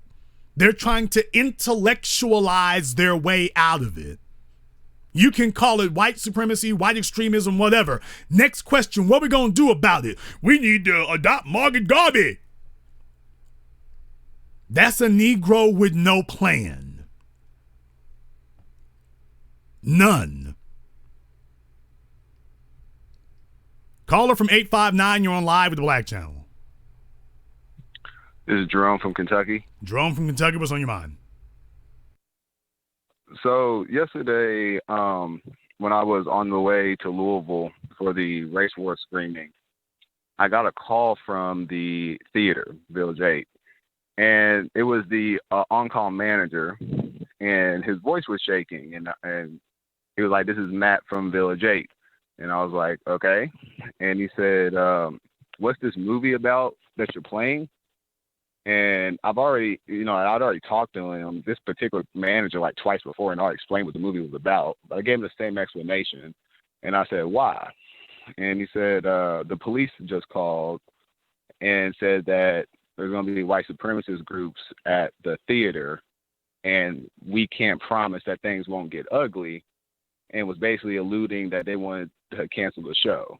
Now, keep in mind, this is while I'm on the way to the theater with the DVD. So, I had heard on social media that the Proud Boys of Kentucky were organizing to come to the theater, but then after Wednesday, I didn't really hear. After the shooting that happened at Kroger on Wednesday, I didn't really hear much of it.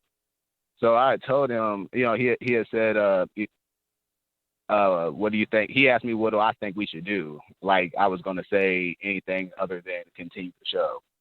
So, I told him, I'm still on my way. I have to drive an hour to get to Louisville, and I'm going to be showing this showing because we almost sold out the whole theater. So I'm not about to have people just turn people away because a bunch of assholes want to organize and protest. So long story short, after going back and forth with him, he said that he was just going to look into getting extra security. So like we get there and nobody's there. They ended up not coming at all. But the police were there and they were in there deep. So I chose Village 8 for a reason. Look, besides, its affordability, but the where it's at, it's at the end of a strip mall. And like the majority of the strip mall is the theater, but then there's like, salon, taqueria, and some other things. So it's really low traffic, and most people will drive past and don't even know the theater's there. But when we came up, it was bordered off, like the traffic was controlled on where you could park, which was never been the case before. And there was police, there was a heavy police presence, and I get there and I'm like, where's the manager? I have the DVD to give to him so he can test it and we can set up and everything. And, he asked what time he wanted me to play the movie, and I told him 7. It didn't start till like 7:05. He kept being, I don't know. They tried really hard to not make the showing happen, all for nothing to happen. And I just think that it just kind of goes to show to the power of your movie. And I'm very honored to have been able to screen it. The Q&A with Richard Spencer and Judge Brown was very enlightening. And I had some people, they sent me the audio, and then a couple other people did some recording. I wasn't able to do the live stream because I had to set up with the equipment and everything. But I will be uploading links once I get everything and sharing it on the Jason Black and the TMI group. Well, but I just wanted to know what your thoughts were about the. Well, I got a few thoughts. I have a few thoughts, actually. I wasn't able to touch on this a little bit earlier when I was talking about this Gregory Bush guy. Now, he went into a Kroger's in Jeffersontown, which is like right down the street from my grandmother's house. It's like 20 minutes away from Louisville. Not really. It's part of Louisville Metro. It's all they say that it's really code speak. It's all Louisville. You still pay Louisville tax. I mean, it's part of Greater Louisville. Okay. I mean, but my point is, it's like 20 minutes away from the metro area, depending on where you are. But you're basically right there. It's only like, from point to point, it's only going to be like a 10, 15 mile difference between the two. So, that's really not even enough distance to debate over. You are 10 or 15 miles away. You were 10 or 15 miles away with this happening. Now, I'm not going to say that there was any connection between the two, because I don't think that there was, or at least if there is, nobody has appraised me to it. But very interesting that a day or two before you have your screening, this happens. Mitch McConnell states, another thing about Maurice. This is a situation I want black folk to understand, because this screening happened in the wake of that. This screening happened in the wake of that. Did you get phone calls about the screening before the shooting happened? No, absolutely not. The last time I hit you up when I asked about the DVD was the last time they had called. They say, when are you going to bring the DVD, or are you going to mail the DVD? That's the last time they called.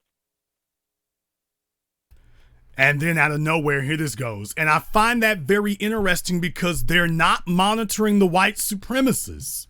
They're monitoring black folk. This guy, Gregory Bush, long criminal history record. He's beat up his parents. He's beat up his wife. He's beat up co-workers. But the police aren't monitoring him or his relations. They're monitoring the theater where we're at. Now, first of all, let me be very clear about something. I paid a lot of money to get security in New York, but that was really more of a function of the theater itself. But I didn't do it to protect black folk. I did it to protect the white supremacists. Jason, you protect? Oh, sure, I did it to let them know, I said, fellas, I'm giving you a fighting chance. Because if you come here with the yaya, we're going to give you what you came for.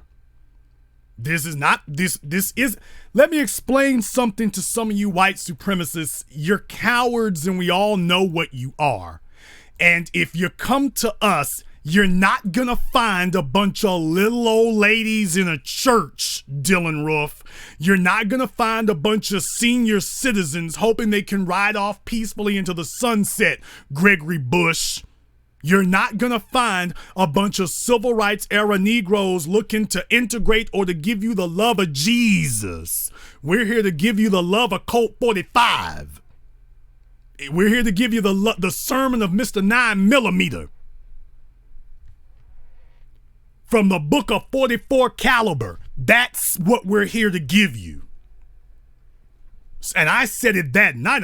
I'm sitting here that night telling people, oh, I don't have a problem with them showing up at all. If the Proud Boys want to run up on y'all in Louisville, let's get it cracking. And Vice TV, since they like to follow me around so much, we can give them a present on that. But brother, they go after targets that they know. There's a reason why I was sitting here that night broadcasting live. They go after soft targets. They don't want that smoke. They don't want it. What they want are headlines. What they want is attention. They don't want video of a dozen Proud Boys getting their asses handed to them by a whole damn theater full of black folk. They don't want that on video. The Proud Boys and Vice TV, they don't want that immortalized. Brother, that would make headlines the very next day on YouTube. That's not what they want. They want headlines for beating people up. They don't want headlines for getting beat up. That's not the headline they're trying to chase. They know what they're doing. It's going to be 6 or 7 of them. They're going to find one straggler Negro out by himself somewhere and see if they can do him up something. But they are not going to walk nowhere near a theater when they know it's a bunch of young black folk who are eager and physically ready to put something interesting on your ass. That's not what they want. That's not what they're Louisville after. ain't on first 48 for no reason. No, they don't. Yeah, you're absolutely right. They know who to go after and they know who not to go after. The police were not there to protect you all. They were there for the same reason they were in New York. They're there to protect the white supremacists. In case you all decide ain't no police gonna stop us from getting at you. That's what they're really concerned about. Because the Proud Boys were in New York the week that I released Race War in New York City. That was, remember, the same thing happened that weekend. The big story everybody was talking about. Well, it was the same weekend that I released Race War in New York City. They didn't come nowhere near Chelsea. They didn't want to come down near Chelsea at that theater. They didn't want that. That wasn't what they were looking for. Because if they had come looking for trouble, baby, you found it. And there's not going to be anything that's going to stop us from getting at you if that's the direction that things go in. You're not going to find a bunch of submissive Negroes sitting here looking to go home. Oh, it's Saturday night. We got nothing but time to put something on your ass. I don't have to be at work tomorrow. Nobody at that theater had to be at work the next day. We got nothing but time to put something on your ass tonight. Nothing but time. So in Louisville, it's a Friday night. We got nothing but time to stomp your ass. Nothing but time. That's not what they're looking for, brother. It's all about optics. It's all about headlines. It's all about an image. If they really wanted it with y'all, they would have come to get you. If they really wanted it, they would have done like Gregory Bush and Dylan Roof. They would have come to get it. If that was really what they wanted, they would have come and gotten it. They didn't come and get it because they didn't want it. And that's the way it always is. So the police were worried about all of you. Remember, blackness is our weapon. See, in whites, you all have to take this seriously. I've been saying it for years. It's the truth. When they see a white man, unless he's got a gun pointed at somebody and has fired 2 or 3 times, because firing once, as we found with the Klansmen in Charlottesville, firing once is not enough to be considered attempted murder. That's not enough to be considered to be armed and dangerous. As black people, our skin is our weapon. So as far as they're concerned, you got a theater full of 200 or 300 armed black folk. And so they are there to protect the white supremacists from these 200 or 300 armed black people. They're armed with their melanated skin. I'm not saying this is hyperbole, people. This is reality. They were there at the theater to be a buffer between you and them. Because understand something, J. Edgar Hoover, I got to give you all a brief history lesson. J. Edgar Hoover, if y'all remember when Dr. King did the March on Washington, everybody else was sitting there talking about equality. Everybody else was sitting there talking about ending segregation. Everybody else was sitting there talking about freedom and justice. J. Edgar Hoover took a look at those thousands and thousands and thousands of black people on the mall on Washington, and he said, do you realize that that's the most dangerous nigga in America? That if you armed, if every one of those people had a gun, that would be an army.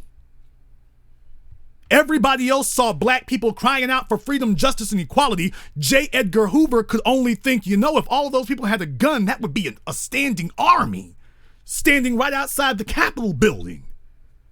This is the mentality that they always look at us with. So you saw a movie theater, they saw Negroes getting organized.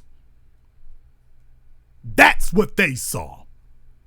A bunch of Negroes getting organized. They don't know what's on the film. They don't know what's going to be said. You ain't the civil rights elderly crowd. There might be something on this film that makes all of you come marching out of that theater like a standing army. That's what they were worried about last night. That's what they were worried about. They don't see you the way you see yourself.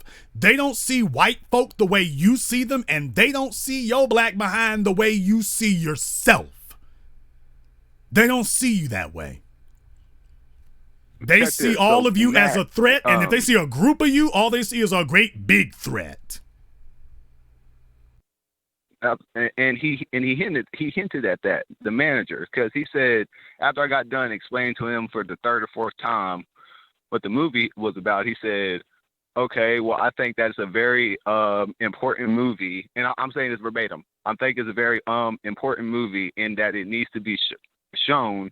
I don't know if you're aware or not, there was a sensitive incident that happened 2 days ago. I was like, yes, I'm aware of Grover shooting. He said, yes, well, we're playing 2 kids movies tonight, and I'm white, and we're gonna have white kids there, and these guys are crazy.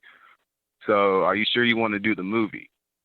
And I'm like, yes, absolutely, I am sure, and I paid money for it, and I don't think you want 140 people, angry black people, at the movie theater because you decided to cancel our contract that we signed and paid for. So I will be there in 45 minutes. And I mean, I was kind of, I kind of understood part of it because, I mean, his voice was trembling. So he was probably, obviously scared out of his mind. But I was kind of, flabbergasted that he just said, like, I'm white and there's going to be a bunch of white kids here. Forget the black people. I appreciate it. No, but brother, look, understand something. You should be appreciative of that. I prefer my white supremacists straight, no chaser. I want my white supremacists to wear their Confederate flags and their Nazi swastikas. I don't want white supremacists trying to play this game of pretending that they're not white. No, just say it just like this. Well, I'm white and it's going to be a bunch of white kids here, so we looking out for us. I prefer my white supremacists straight up the middle. That theater manager is somebody you can respect. Didn't say you have to like him, but you can respect him for not trying to play no games about it. I'm white and these kids is white and we don't know what you crazy niggas gonna do or what's gonna go down. He pulled the white privilege card quick. I don't have a problem with that. Put your cards on the damn table. Right there. That's what I want. Because I ain't worried about it either way it goes. I'm ready for whatever you do, but I prefer my white supremacists straight up the middle. Don't bring me any Halloween costumes. Don't bring me any semantics. Don't dress up. Bring it straight up the middle. I respect that. I would prefer that. And I want you to be the same way. I prefer my white supremacists open and honest. Absolutely. Yes, sir. The last thing I wanted to say was about the male victim, Maurice, that died in the Kroger shooting.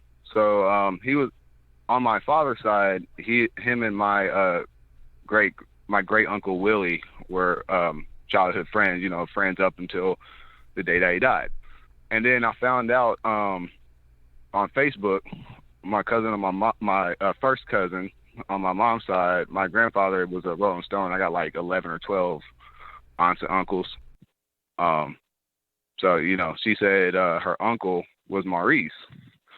And, I didn't know that. And I haven't reached out to her because she's obviously grieving. So I wasn't going to ask what the family connection is, if it's by marriage or by blood. But I did know of him from my father's side. I've met him at family functions and stuff in the past. And I don't believe it was random. Like you said, it's a political connection. I don't. I believe that,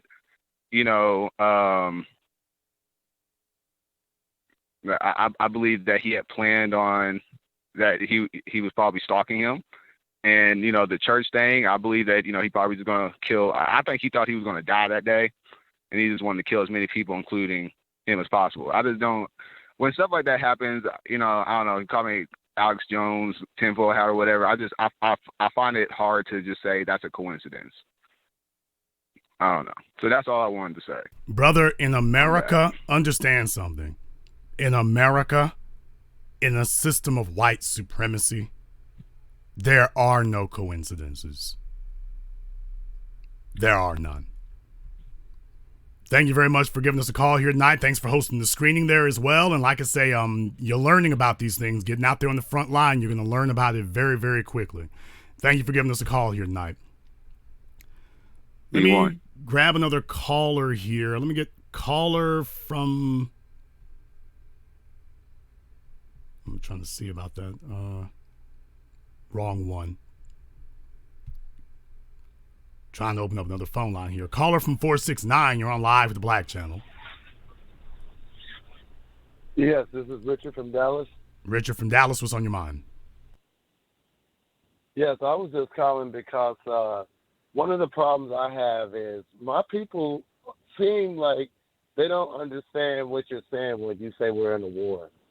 That means people can be killed at will anytime, regardless of whether you're young or old, male or female.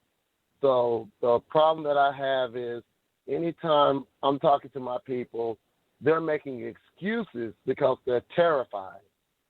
You should be armed every day. Even if you have a felony, you should be taking martial arts. You should be owning a crossbow. You should be having food, and you should be offering our sisters a lot more than just your good emotions. You should be having resources, real things, because you live in a real world. I can't disagree with a single word I just heard. Thank you very much for giving us a call tonight. Absolutely correct. If you stay ready, you ain't got to get ready. Too many black folk are trying to figure out how to get ready. We need to be ready already. It's not like we didn't know racism was there before we were born. If you're over the age of 5 as a black person, you know what's going on. As I said, white society tries to play dumb about racism. Black folk try to play dumb along with them. It doesn't work. Caller from 262, you're on live with the Black Channel.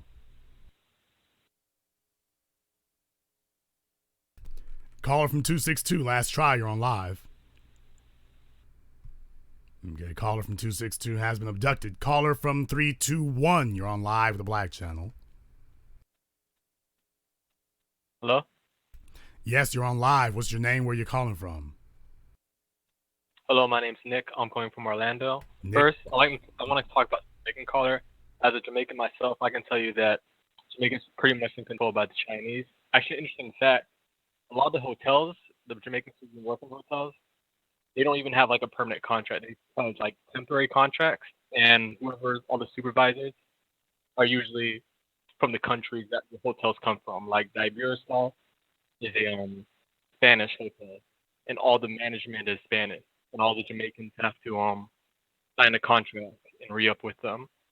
And second thing I want to say is it's interesting to me about the synagogue attack, because the media is saying that it's a hate crime, but when you think of the Kentucky attack, they don't say it's a hate crime. You never hear about that. So what's your opinion on that? I spoke about that at the beginning of the broadcast. This is the game that they play. If white folk are doing the shooting, it's not a hate crime. Hell, not only is it not a hate crime, it's not a crime. If a white person does it, not only is it not a hate crime, there's no real proof that it actually is a crime, period. It goes just that far. If a white person does it, it may not even be a crime. Seriously. It might not even be illegal. And when they get done, it may not be. It may not be. Thank you very much for giving us a call here tonight. Please do give us a call again. Let me get caller from 706. You're on live with the Black Channel. Hello, Jason Black. This is Darius Lamb calling for North Carolina A&T. Dude, you're calling me from the inside of a warehouse somewhere. Can you take it off a speakerphone or get into a smaller room or something? Oh, I thought this was an episode of Mork and Mindy for a moment. What was your name again? Where you calling from? All right. I'm from North Carolina A&T. Okay, and what's your name? Darius Lamb. Oh, slow down, brother. You said Darius? Darius Lamb. All right, Darius, and what's on your mind? First of all, when I heard about the synagogue shooting that happened in Philadelphia, the prime minister of Israel responded.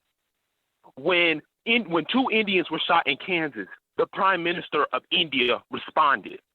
Black people, we are the only group of people global. Nobody said anything to you. Both of these prime ministers responded. Black people are the only group of people where we do not stand up globally. Now, when Justine Damon was shot, Australia, Western Europe responded, but where are the leaders in Africa and the Caribbean responding? Black people treat this like this is a game, literally, and it's not a game. Literally just a few minutes ago, like with Julius Malema and Cyril Ramaphosa, all of a sudden, now they're getting scared. They don't want that. But see, black people, we don't take it serious and draw a line of what we will tolerate and what we will not tolerate. Just like a couple of days ago, a 10 and 11-year-old white girl were planning to drink blood of their classmates. But we're treating it like this is a game. I absolutely agree. We as black people are not behaving like we're at war. We're not behaving as if people are after us. That's not the way that we're treating it at all. Not at all. Mm-hmm. And then when you were talking about integration, it's so true. Like I have a couple friends who I know that are Nigerian, and they were talking about, man, Nigerians, we rockin'. Nigerians, we're the most educated. Ghanaians, we're the most hardworking. And my response is, if y'all so hardworking and so educated, why is Nigeria and Ghana looking the way it is? If y'all so educated and so hardworking, Nigeria and Ghana should be running things in this world. But see, once again, white supremacy is global. Black people desperately trying to integrate into the white man, whether or not it's here, it's Europe, it's Australia. We want to integrate into the white man's house. Ain't nobody trying to build up. Now, you see all these African leaders, they running away from Julius Malema, Cyril Ramaphosa. Then, all of a sudden, when they start getting that exploitation with land without compensation, Namibia follows, and Sierra Leone, Rwanda, and all of a sudden they want to sell up their houses in droves. When black people get serious, then nobody want to play games with us. Then people know when to stop. When we get serious with other people, they will get serious with us. As long as they play with us and we continue to play the game back with them, this is exactly what it's going to be. Thank you very much for giving us a call tonight. Please do give us a call again. I'm going to get one or two more phone calls here before we wrap up tonight. But caller from 317, you're on live with the Black Channel. Caller from 317, last try, you're on live. Caller from 317 is doing drugs.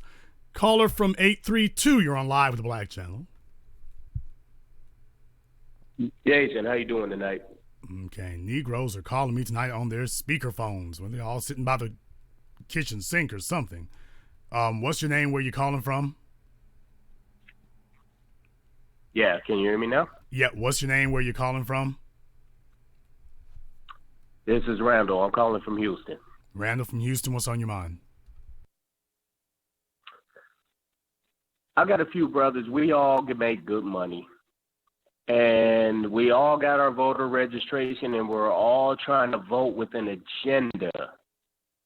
So what I want to know is how much money does it take to sway a politician, and how do we approach a politician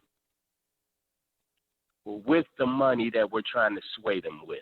Very good question. Now, this is actually a two-tiered question that you're asking, okay?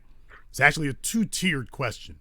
Your question was, how much money does it take to buy a politician? The answer to that question is not much and a lot. That's the simple answer to the question.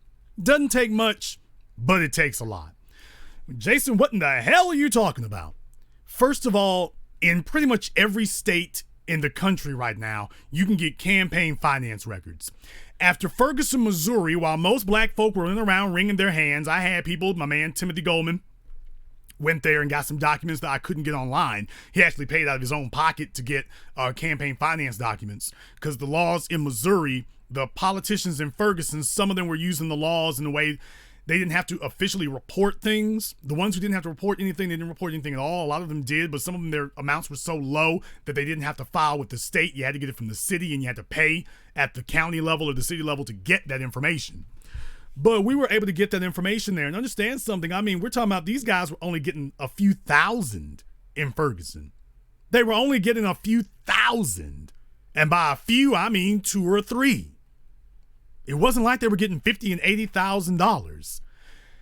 If you go and take a look at the campaign finance records for the politicians in your city, you would be shocked at how little they actually get to run for office. You would be shocked. Now, when you get into bigger cities, and if it's really one of the major cities like Atlanta, Philadelphia, something like that, okay, the numbers are going to go up from there. But like for the city council, it's not going to be that much. It really isn't. $40,000, $50,000 maybe. It's not going to be that much. Now, if we as black people financed our own politicians, we actually wouldn't have to pay that much. When the community that the politician is going to be in charge of or representing is who puts him into office with their votes and with their dollars, he ain't going nowhere. But the problem that we run into is that black people expect black politicians to go and get their money from white folk and their votes from us. And that once they get into office, they're going to obey us and not the people who gave them the money.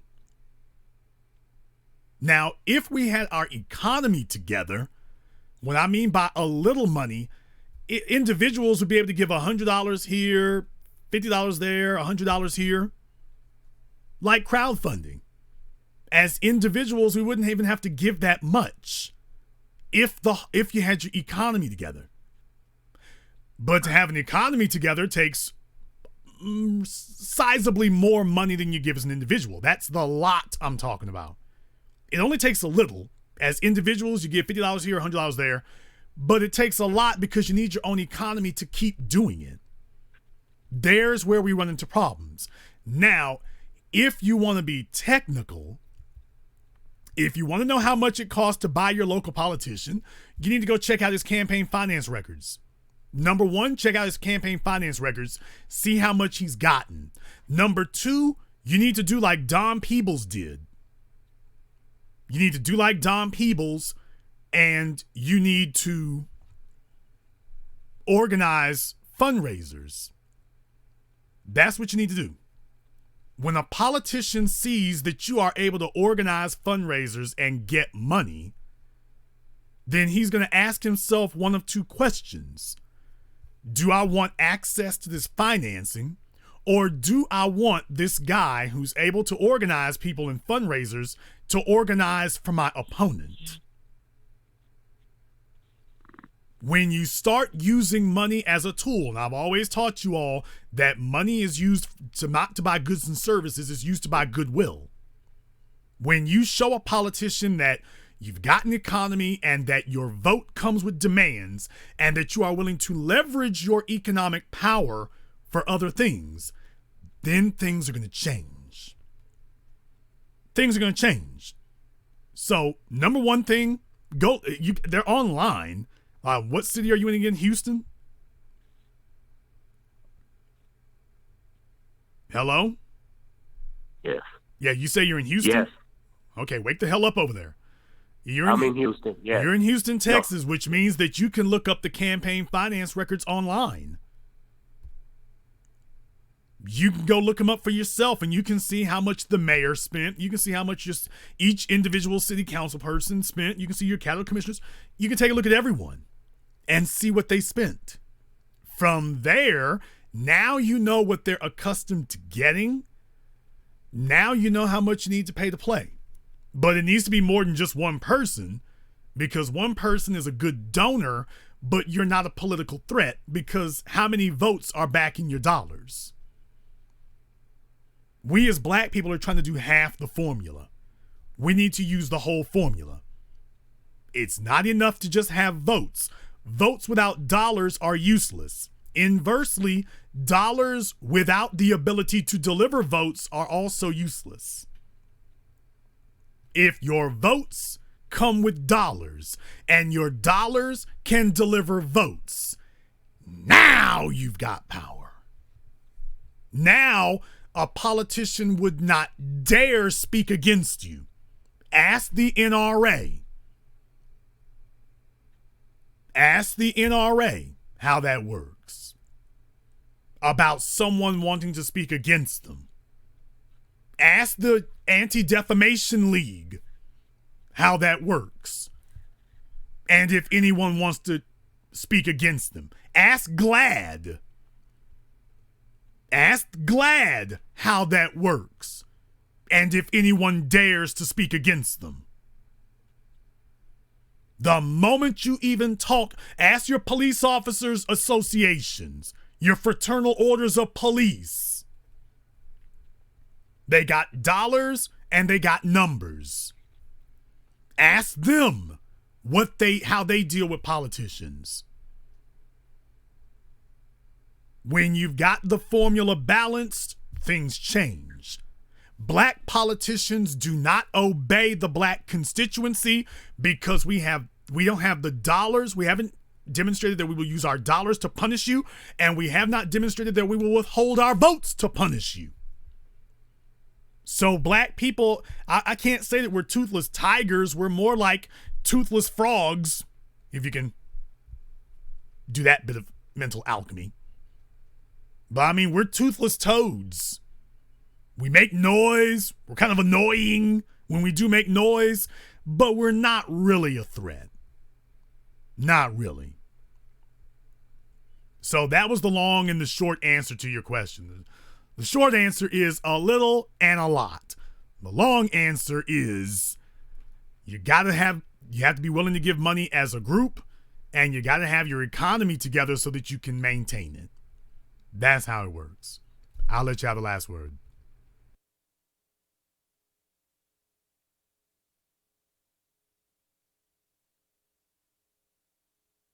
Okay, he is in and out of consciousness. Caller from 213, you're on live with the Black Channel. Okay, he's got Cowboy Bill Watts going on back there. Caller from 267, you're on live with the Black Channel. Hello? Yes, you're on live. Oh my goodness, everybody here is just tuning in from Mars tonight? Sorry about that. I was expecting the other guy to get called. I need y'all to touch touch yourselves after you get off the phone. I know my voice makes folks feel some kind of way. Touch yourselves after you get off the phone, not during the call. I know it's irresistible, but try to resist. What's your name? Where you calling from? My name's Aaron. I'm from Philadelphia. Aaron from Philadelphia. What's on your mind? I went to see Race War. It was a great movie. Brought my girlfriend. I really have a lot of questions on, is it realistic for us to really prepare to start waging warfare against white supremacists? Like what are some immediate solutions we can implement now to stop white supremacy? Okay. I don't know why you're asking, is it feasible for us to wage race war? Not really sure exactly where that question is coming from. I have never advocated, I don't know why you're saying it, I don't even know what you mean, but I have never implied that we as black people need to take up arms. That's not really going to be an option against the people who make the guns and make the bullets. So I don't know if that's what you were getting at, but no, that's just silly to even think about that. What is the solution? The solution was in my film 7 a.m. The solution is what I just told the previous caller. They hate you because you're black. They're able to victimize you because you're poor. That's the problem. They hate you because you're black. They're able to victimize you because you're poor. Stop being poor and you will no longer be helpless. Poor people are always going to be the victims of affluent people, by definition. Solve your poverty issue and you become like the Asians, the Arabs, the Latinos, and all the other people who are not victimized nearly so much. Now, that doesn't mean that once we get our economy together, that the amount of victimization or violence against us will drop to zero. That's not what will happen. What will happen is once you get your economy together, you're going to see the horrendous rate that you have drop off precipitously, and you will be able to respond vigorously, openly, and without any type of impediment when those things do occur. That's the difference. If somebody does jump up to try something, you'll be ready. So by having your economy together, it will greatly reduce the number of people who try to victimize you, and the one or two who will, you will now actually be prepared for him. Which right now we don't have. Not in the organized manner in which we should. But you do that, and that's the way it ends up. That's the way it ends up. Yeah, me and my brother in Philadelphia, we're starting a delivery service. It's called Black and Mobile. We're partnering with Black-owned businesses, to really just Black-owned businesses, and hiring the Black youth. So I'm trying to really get the economics on point. How's your credit? Just try to keep listening and staying inspired, and okay. I don't lose hope. But this guy here, one minute he couldn't hear anything, and the next minute he can hear everything. Okay, let me just drop him, because one minute he can hear anything, next minute he can't hear nothing. Caller from 314, you're on live with the Black Channel. Hello, Mr. Black. How you doing this evening? My name is Tyree Barnes. I'm from St. Louis, Missouri. Okay, is that Harry or Terry? Tyree, Tyree. Okay, Kyrie Barnes. And what's on your mind, brother? I just got a few questions for you. You're dropping some really heavy, keen perspective this evening. I really appreciate it. Much respect to you in the chat room. I notice a lot of these politicians, you notice they always spend more money than the actual job pays itself. I've always thought that to be really, kind of a warning sign a lot of the times, but it happens with every politician, it seems like, doesn't it? I'm not quite understanding what you mean. Can you try to explain that further? Yeah, it seems like politicians, whoever's running, usually spends more on the campaign itself than the actual job pays out.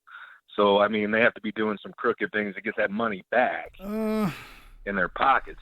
Yeah, that's okay. Now, that's been a long-standing issue. I mean, look, what the job pays is never going to be commensurate to what it takes to run for it. Politics is a strange creature in that regard.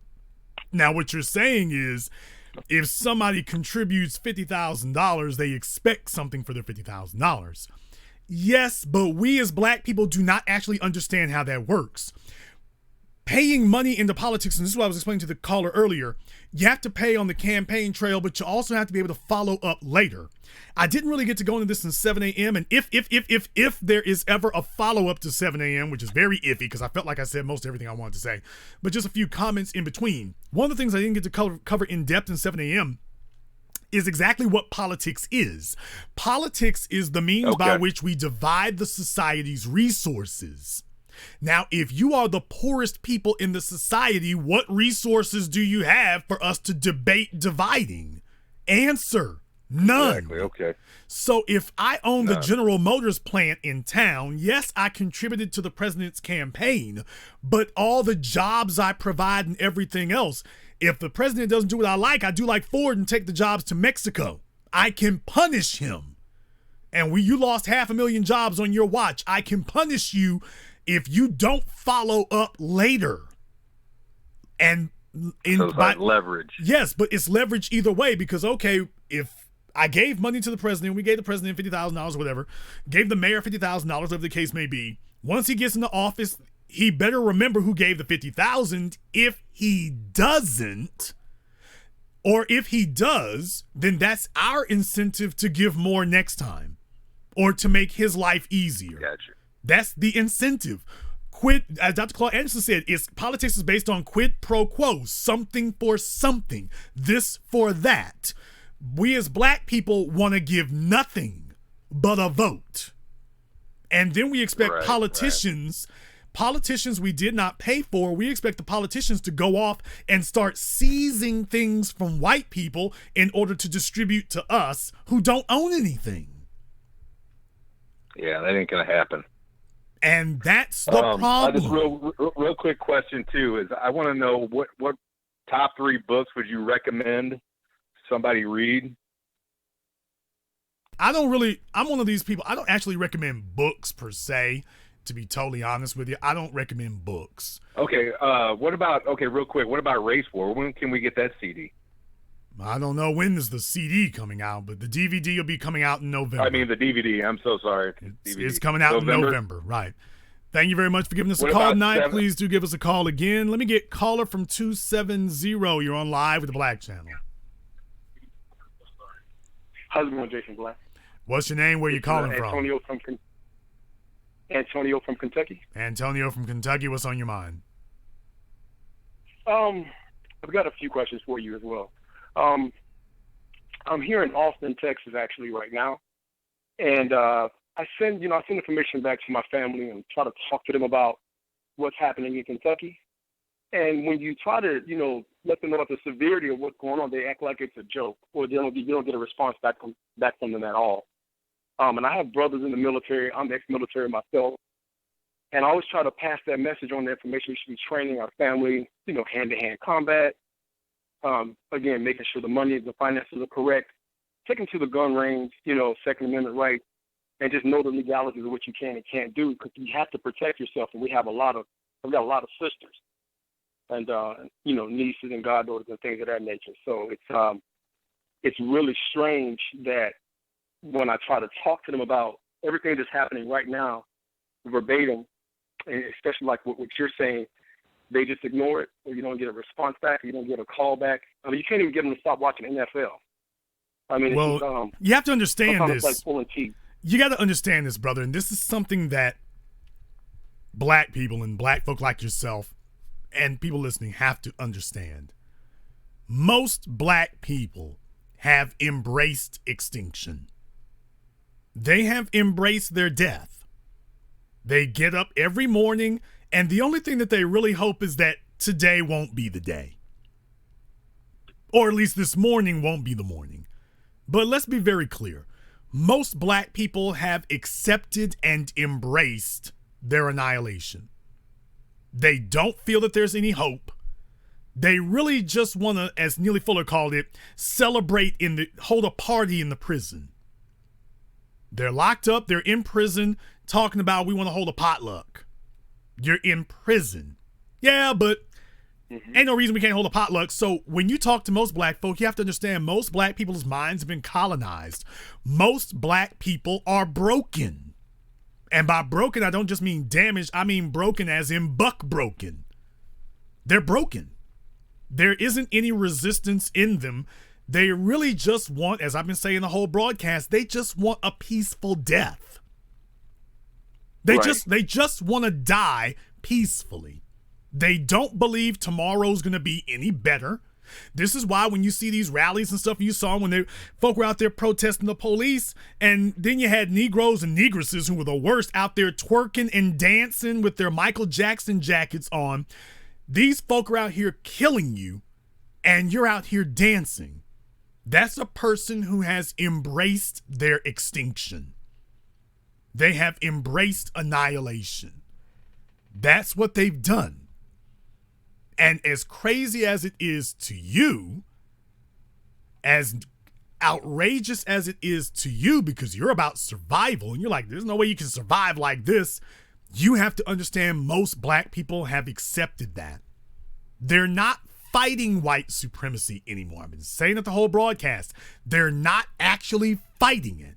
And part of that becoming comfortable with the system is becoming comfortable with the system's ability to kill you. Which is why this is a black male. Back in the 90s, we heard this all the time. If it's my time to go, it's my time to go. Right. Ice Cube and a bunch of others, if it's my time to go. Now, of course, later, once he got prosperous, it changed to don't talk about death. I got too much life to live. But Tupac talked about it all. How long will they mourn me? Biggie Smalls, life after death. Most black people as a group have accepted the culture of extinction. Just let me die quietly, and hopefully it won't be too painful or too loud. That's literally the way that they're responding to this threat. You're talking about fighting it, and they're talking about hopefully it ends quickly. In the meantime, hand me my drink, hand me my weed, let me pop out some bastard kids, because it's a biological function. But as far as survival, man, ain't no plan for survival. There's no plan to survive. It's just keep your head low and hope today ain't your day. Right. I'll let you have the last word. You're absolutely right. Also, Jason, I have some information I would love to share with you, brother. Is there any email or any way I can get this to you? I promise you it's not a waste of your time. I promise you, you will love what I'm trying to share with you. Is there any way I can reach to you, like with an email or some form of communication with you, sir? Okay. Generally, I don't take things like that. I only take business messages. So if you have something, It's more business, and it's right up your alley. But it's definitely business. okay, well, Definitely business. okay. Now, do understand that since you asked about it and everything, you can go ahead and send me an email at theblackauthority@yahoo.com. Just be aware, if it is not what you've represented and if it's not something serious business investment minded, if it's some nonsense, just understand it'll be the last time you ever get to use it. Definitely, brother. I would never come at you with something like that. I understand your time is precious, and I feel the exact same way. Okay. It's Thank hard you to very reach. much for giving us a call. Night, let me get caller from 813. You're on live with the Black Channel. Now, Hello. first he sat here and said, want some insights, pick me up. You opened Hello. his line, and the Negro has got to get the weed out of his mouth before he can say anything. Hello, Nisogama. I said that's a greeting in Bamanican, West African. What's your Hello. name? Where are you calling from? I'm calling from Tampa, Florida. Nisogama, my brother. How are you? You say Mba. You reply Mba. What's on your mind? On my mind, it's quite a bit this evening, my friend. I You doubt call it. yourselves black, and you're descended from Africans. That's the first thing that we have to get correct. That's You have to stupid. get correct in Nobody history. wants to You play have know where you come semantics. from and where Nobody you wants to descended play from. semantics. That is the first thing. Nobody wants to play semantics. Only a moron and a crack baby talks about semantics in the year 2018. Doesn't matter whether you call us black. Doesn't matter whether you call us African. Doesn't matter whether you call us African American. But here's the At most the important end of thing, the my brother, day, my what brother, are you here's the going to most do about important thing, white though. I have to supremacy? tell you very quickly. The names don't matter. All I want to know is, all right, we agree whatever name you want to call us. Now, what are we going to do about white supremacy? Now that we're no longer arguing about names and semantics. Here you go. Yes, please. I'm very happy that you picked me up. So I'm sorry about that, but this is why I really called tonight. So this is what needs to happen. First, African descents in America need to start communicating without the word better. They did that in the 20th century with Paul Robeson and some of the others. But they need to You're continue stalling and communicating babbling. because that is the You're key to stalling the help and of deliberation. babbling. I want everyone to hear what this moron is Okay, trying to no, do not right at now. all. No, please. And He's this is the stalling and babbling.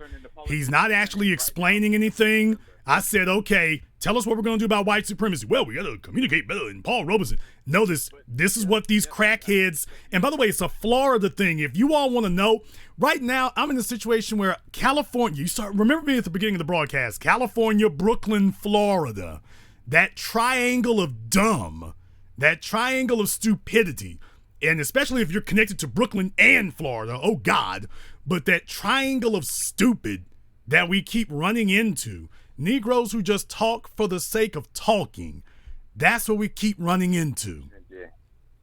You don't understand, my friend. Please listen really quickly. Yes, this is what's because going to happen in he's November here to the to United educate States. the rest of in the United us. States, the Democratic Party will be effectively over, as 80 to 90% of the United States will be decided by red votes.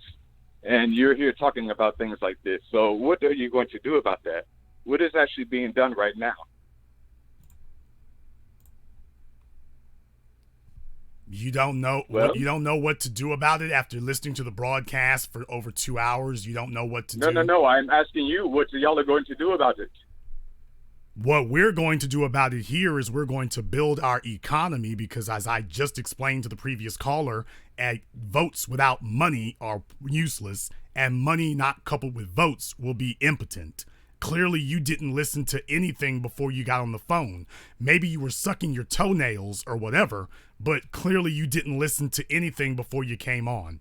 And you are babbling. And this is the problem that we have with these weak, impotent, backward remedial school students from the islands or other places. These Negroes talk and babble and talk in And circles even from the and motherland, talk Africa, you're stupid. saying? This from is the blood from the blood of your ancestors? I have to take a stupid break. I literally cannot have this much ignorance just piled on. And I want to give a brief reminder here. Do you notice that it's a bunch of black males talking this idiocy and talking in circles? Did you notice that? It's a bunch of black males doing that.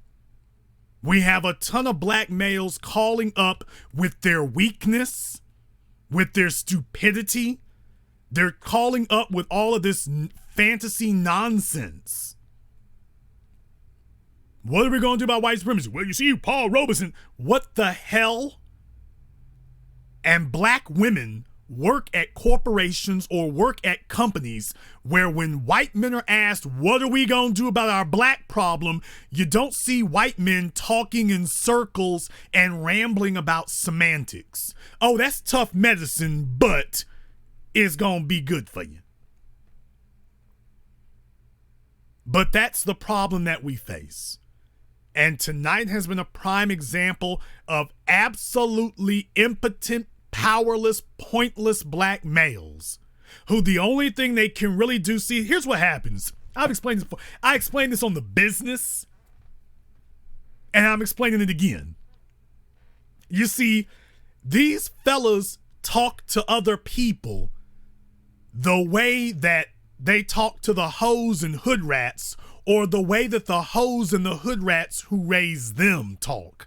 If you want to meet somebody who babbles more than anybody else you can imagine, just sit down and ask a hood rat to explain her thoughts. You will either get complete silence or you will get 5 hours of absolute bushika babble is what you'll end up with. And these guys are doing exactly what they were taught. They were taught to just keep talking. Nothing to actually act on. Nothing to actually act on. Just keep talking. In the hopes that these are Negroes who want to get points for attending class. That's what they're doing. They want to get points for attending class. Let me just come to class and see if I can get some points for attendance. Didn't have anything intelligent to say. Let me just see if I can get points for attendance. Now, next order of business here. Before we get too far along here, there is something else I wanted to get into before the night is over. Wanted to explain to you about Megyn Kelly. And I saw this page from the Wall Street Journal, and this really explains it. This really explains it better than anything else we could go into.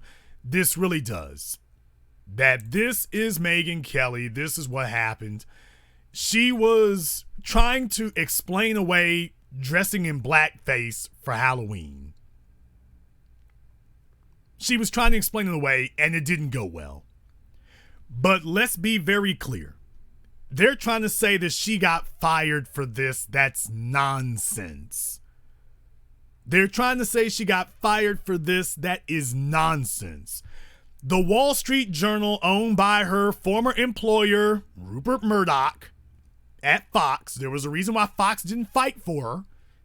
When she tried to have a wage battle, she thought it was going to be a bidding war, and it wasn't.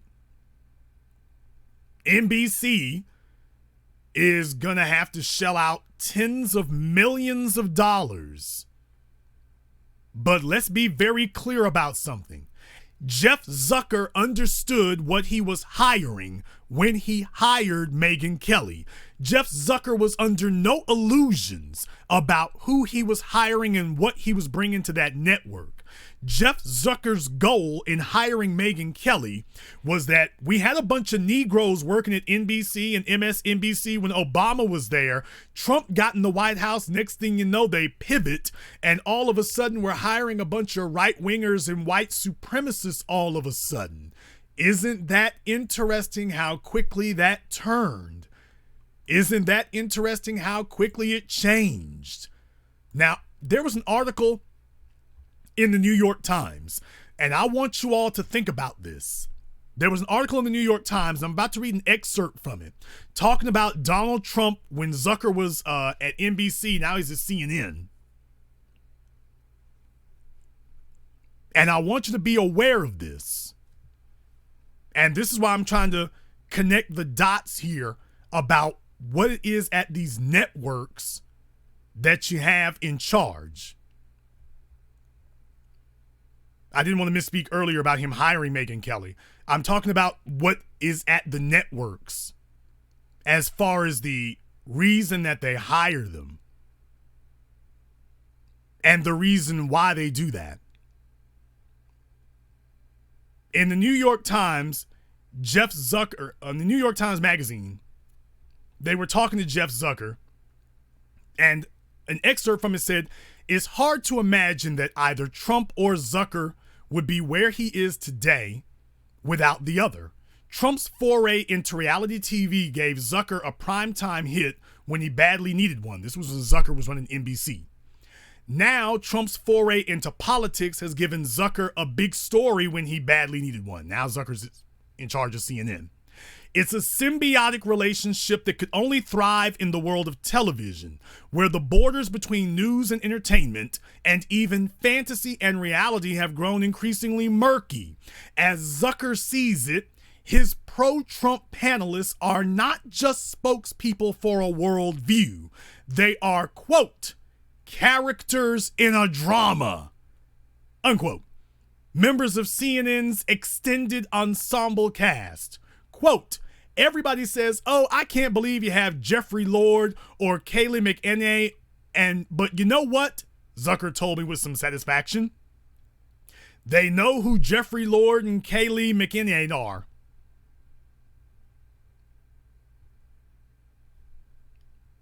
You have watched as what you call news has morphed into entertainment. Jeff Zucker's proteges and acolytes at NBC who took over when he left, they understood. Jeff Zucker set this template for them to just go to merge entertainment and news completely. Whereas Fox was making everything into political entertainment, NBC pioneered turning it into news entertainment, and Megyn Kelly is a part of that apparatus, or at least she was.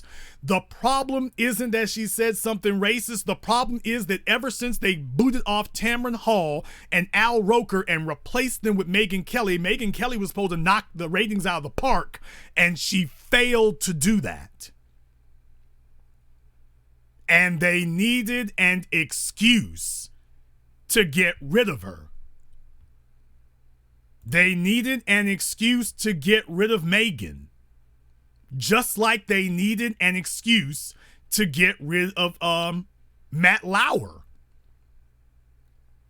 Matt Lauer was sitting on a big money contract. NBC wanted an excuse to dump the dead weight, and they took it. Megyn Kelly was given a big money contract, which if she could have delivered 20% of that Fox News audience, she would have been worth that $69 million contract. Problem, it's been a couple of years and she has failed to do that. She's failed to do it. That's the reason that Megyn Kelly is out of a job tonight. Not because she made an off-color statement about dressing in blackface for Halloween, but because she failed to deliver. In the NFL, they call it a bust.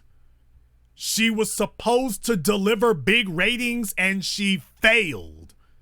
And because she failed to deliver the ratings she was supposed to, this became their excuse to get out of their contract with her. That's what they're doing. They've been talking about Megyn Kelly's low ratings now for over a year, if you all haven't been able to tell. They wanted an excuse to get out of this contract. And now they got it.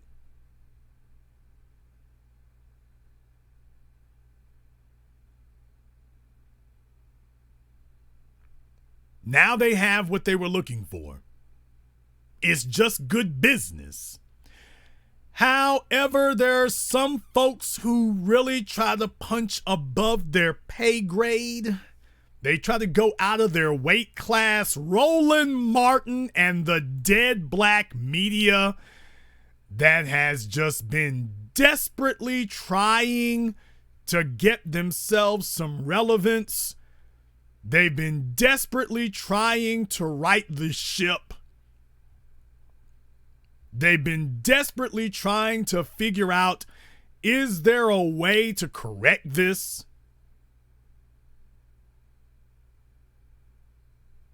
That's what they're doing. And Roland has been trying to get his relevance back. And it's just been shameful, to be totally honest with you. It's just been shameful. Now, I was looking at, you all saw the article, you saw the story about that female pastor who was running around talking about she wasn't black and didn't care about blackness. It was about being a Christian. What's her name? Priscilla Shirer? Priscilla Shirer? Who said, I'm not a black woman, I'm a Christian woman who happens to be black. News One is talking about, she's apologizing for saying that now. Very interesting, because when Roland worked at News One, all of a sudden News One doesn't like that? Because it certainly wasn't a problem when Roland was working there. It wasn't a problem then. When Roland was doing it, there were no problems with that kind of behavior. How is it that all of a sudden it's become a problem now? How is that all of a sudden? Now, I have to say, there are some folks who really annoy me. The ADHD wing of black society out here, the crack babies and the lead pipe babies. When I said this before about Roland denied being black, and now he's going to tell you all that he's going to educate Megyn Kelly on race and why blackface is wrong, I find that to be absolutely unbelievable when Roland Martin outright denied he was black. So Priscilla Shirer, it's wrong for her to say that she's not black, she's a Christian.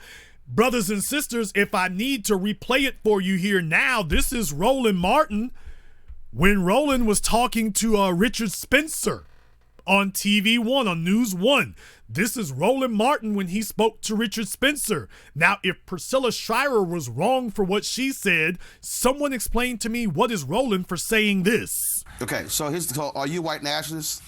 I don't use the term white nationalist. I like the term alt-right, first off, and I also like the term identitarian because it gets at what I am and what I believe. And what is that? Identity is at the heart of my ideology. So and what's that identity? Race is a foundation of that identity, undoubtedly. Now race is simply a creation of mankind. That's a construct. It doesn't exist. I mean, bottom line is, no, I know who I am. First of all, I'm Roland Martin. I'm a man. Okay. I'm a man. Do you identify as a black man? Oh, first of all, I identify as a man. Okay. Identify as a man. No, actually, it's not sexist because if a person is a woman, identifies as a woman. Okay. So I'm a man. I'm a Christian. No, I know who I am. First of all, I'm Roland Martin. I'm a man. Okay. I'm a man. Do you identify as a black man? Oh, first of all, I identify as a man. Okay. Identify as a man. Sexist? No, actually, it's not sexist because if a person is a woman, identifies as a woman. Okay. So I'm a man. I'm a Christian. Are you a woman? Okay. So I'm a man. I'm a Christian. Are you a Christian? I'm a cultural Christian. Woman. Okay. So I'm a man. I'm a Christian. Are you a Christian? Actually, it's not 90 because seconds. If a person is a woman, identifies as a woman. Okay. So I'm a man. I'm a Christian. All right. I figure I've made my point there.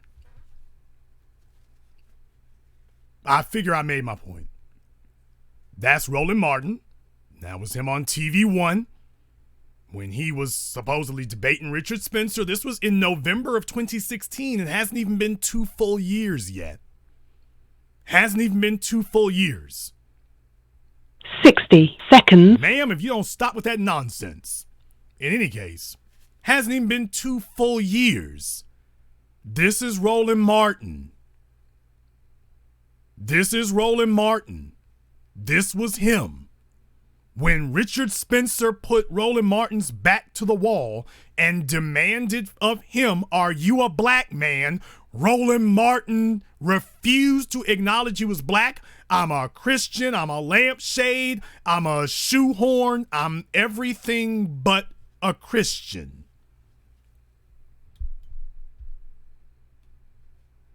So, if anybody wanted invoices, I brought them. Roland Martin is going to educate Megyn Kelly on what it means to be on racism. He's going to educate Megyn Kelly. This is a Negro who would not acknowledge that he was black. When he was confronted by a white supremacist, he refused to acknowledge that he's even black. Let me guess, there's a bunch of you out there right now who's going to try to make up excuses for that. You're going to try to explain that one away, right? That wasn't egregious. You're going to try to explain that one away. I'm a man. Okay. I'm a man. Do you first. identify as a black man? Oh, first of all, I identify as a man.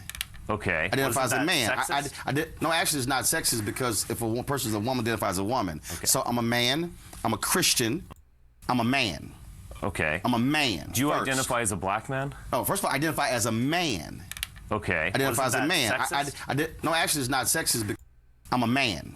Okay. I'm a man. Do you first. identify as a black man? Oh, first of all, I identify as a man. Okay. Identify as a man. Sexist? When the white supremacist archetype of our time, Richard Spencer, confronted Roland Martin less than 2 years ago on Roland's own program and asked him, "Are you a black man?" his answer was, "I'm a man." So if you're gonna drag Priscilla Sher, whatever her name is, Priscilla Sher, through the mud, you're gonna drag her through the woods. You're going to make an international incident of the fact that she said, "I'm not a black woman, I'm a Christian," then you all better get ready to strap up Roland too. Roland did this years ago and he has never backed down from that statement. Never has. Never disavowed it, never disowned it. And that's why Roland is still chasing a job on TV. Not going to help you, but he's still chasing it. So for any idiot out there, if you all go and take a look at it, you can go to Roland Martin's YouTube page, November 22nd, 2016, and just start at the 7-minute and 36-second mark. Oh yes, invoices. Oh, by the way, you know what? I need to make a screenshot of this right now. I need to make a screen capture of this right now. Give me just a moment. Okay, I know this is just going to seem so damn petty. It really, really is. But I want to do this right now because I want to make a point. Because there are a bunch of folk who don't really understand. And I want to make sure that I preserve this for posterity. If I can go ahead and say this right now. I want you to take a look at the picture. Now, this is live right now with all of you listening to me right this moment. This is live. What I'm about to show you is live and is really happening right now. If you go to YouTube, you can look this up right this moment. And I want you to see this right this moment. Here it is. There's Roland Martin's channel. You can see it on YouTube right now. Take a look at the number of people that I have watching me right now. Take a look at the number of people who are watching me right this moment. Take a look at the number watching me. Take a look at the number watching Roland. Right now, he's got a capacity audience of 181 people. This is Roland Martin with his supposed wealth of media experience. This is Roland Martin with his supposed vast media This is right now live. You all don't have to take my word for it. Go to YouTube and look it up right now. This is Roland Martin's numbers right this second. without him being able to hide behind the Nielsen ratings. This is Roland Martin's numbers right now, because you take a look at Roland Martin's YouTube and you tell yourself, well, he's got 205,000 subscribers. No, he's got 205,000 people who once subscribed to him and about 204,999 who have forgotten to unsubscribe. I don't have to play with you. I don't have to make it up. Brother, I don't bring receipts. I bring invoices. I don't talk about what you did. I don't talk about what you lost. I talk about what you owe. You owe me this money right here. This is what you owe me right here, right now. You owe me right this second, Roland. Brother, I don't beat you, I spank you. I don't beat you, I spank you. Like the stepchild, I spank you, son. This isn't a contest. For those of you out there who are wondering which one of us is the black media, this is live right in front of you. If you want to know which one of us is the black media, don't believe me, go look it up right now and prove I'm wrong. Just go to his page right now and prove it's wrong. Just prove I made this up. Go ahead. We'll wait. And this is for him trying to hold an event. Now the problem now is, now that I've said his name, now it's going to be a bunch of people going to his page, unfortunately, now that I've said his name. So, but it's not going to help him. That's not going to help him. I got 10 times the numbers, and like I say, it's just one. That's it. It's just me. If you wanted proof, by the way, that we are the black media, there's your proof right here, right now, in real time.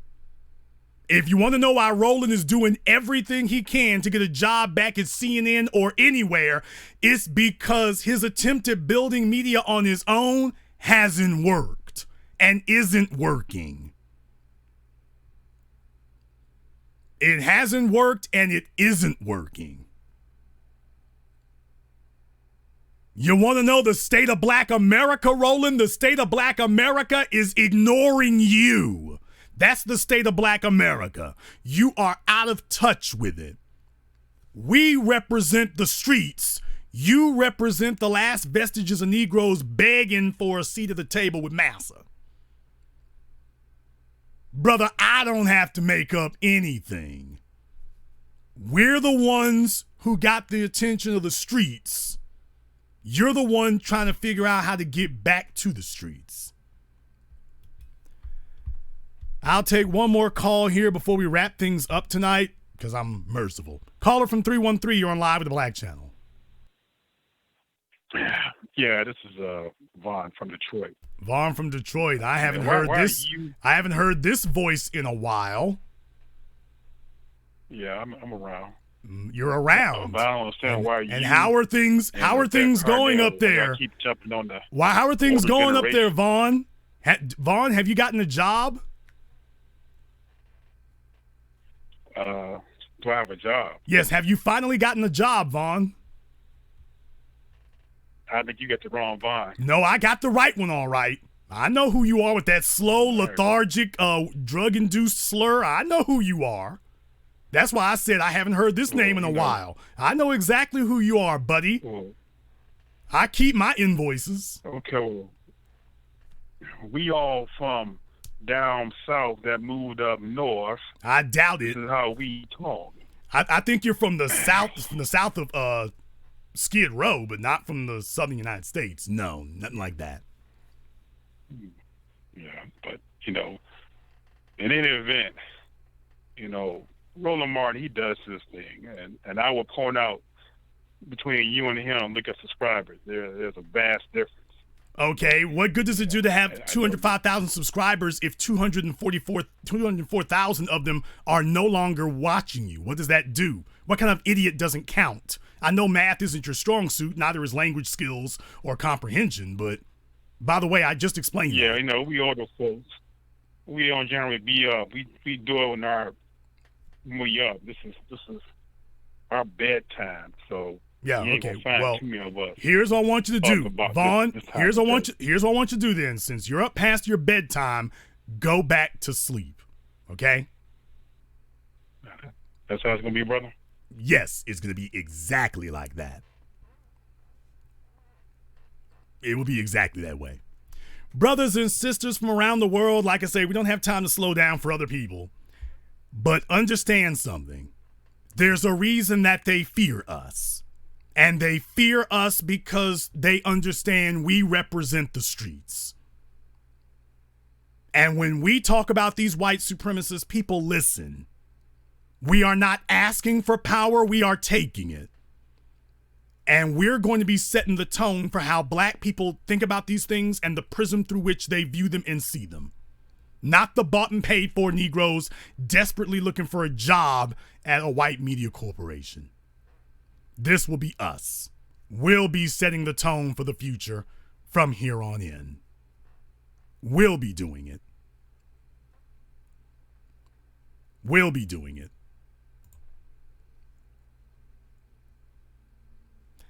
There is one more screening of Race War coming up.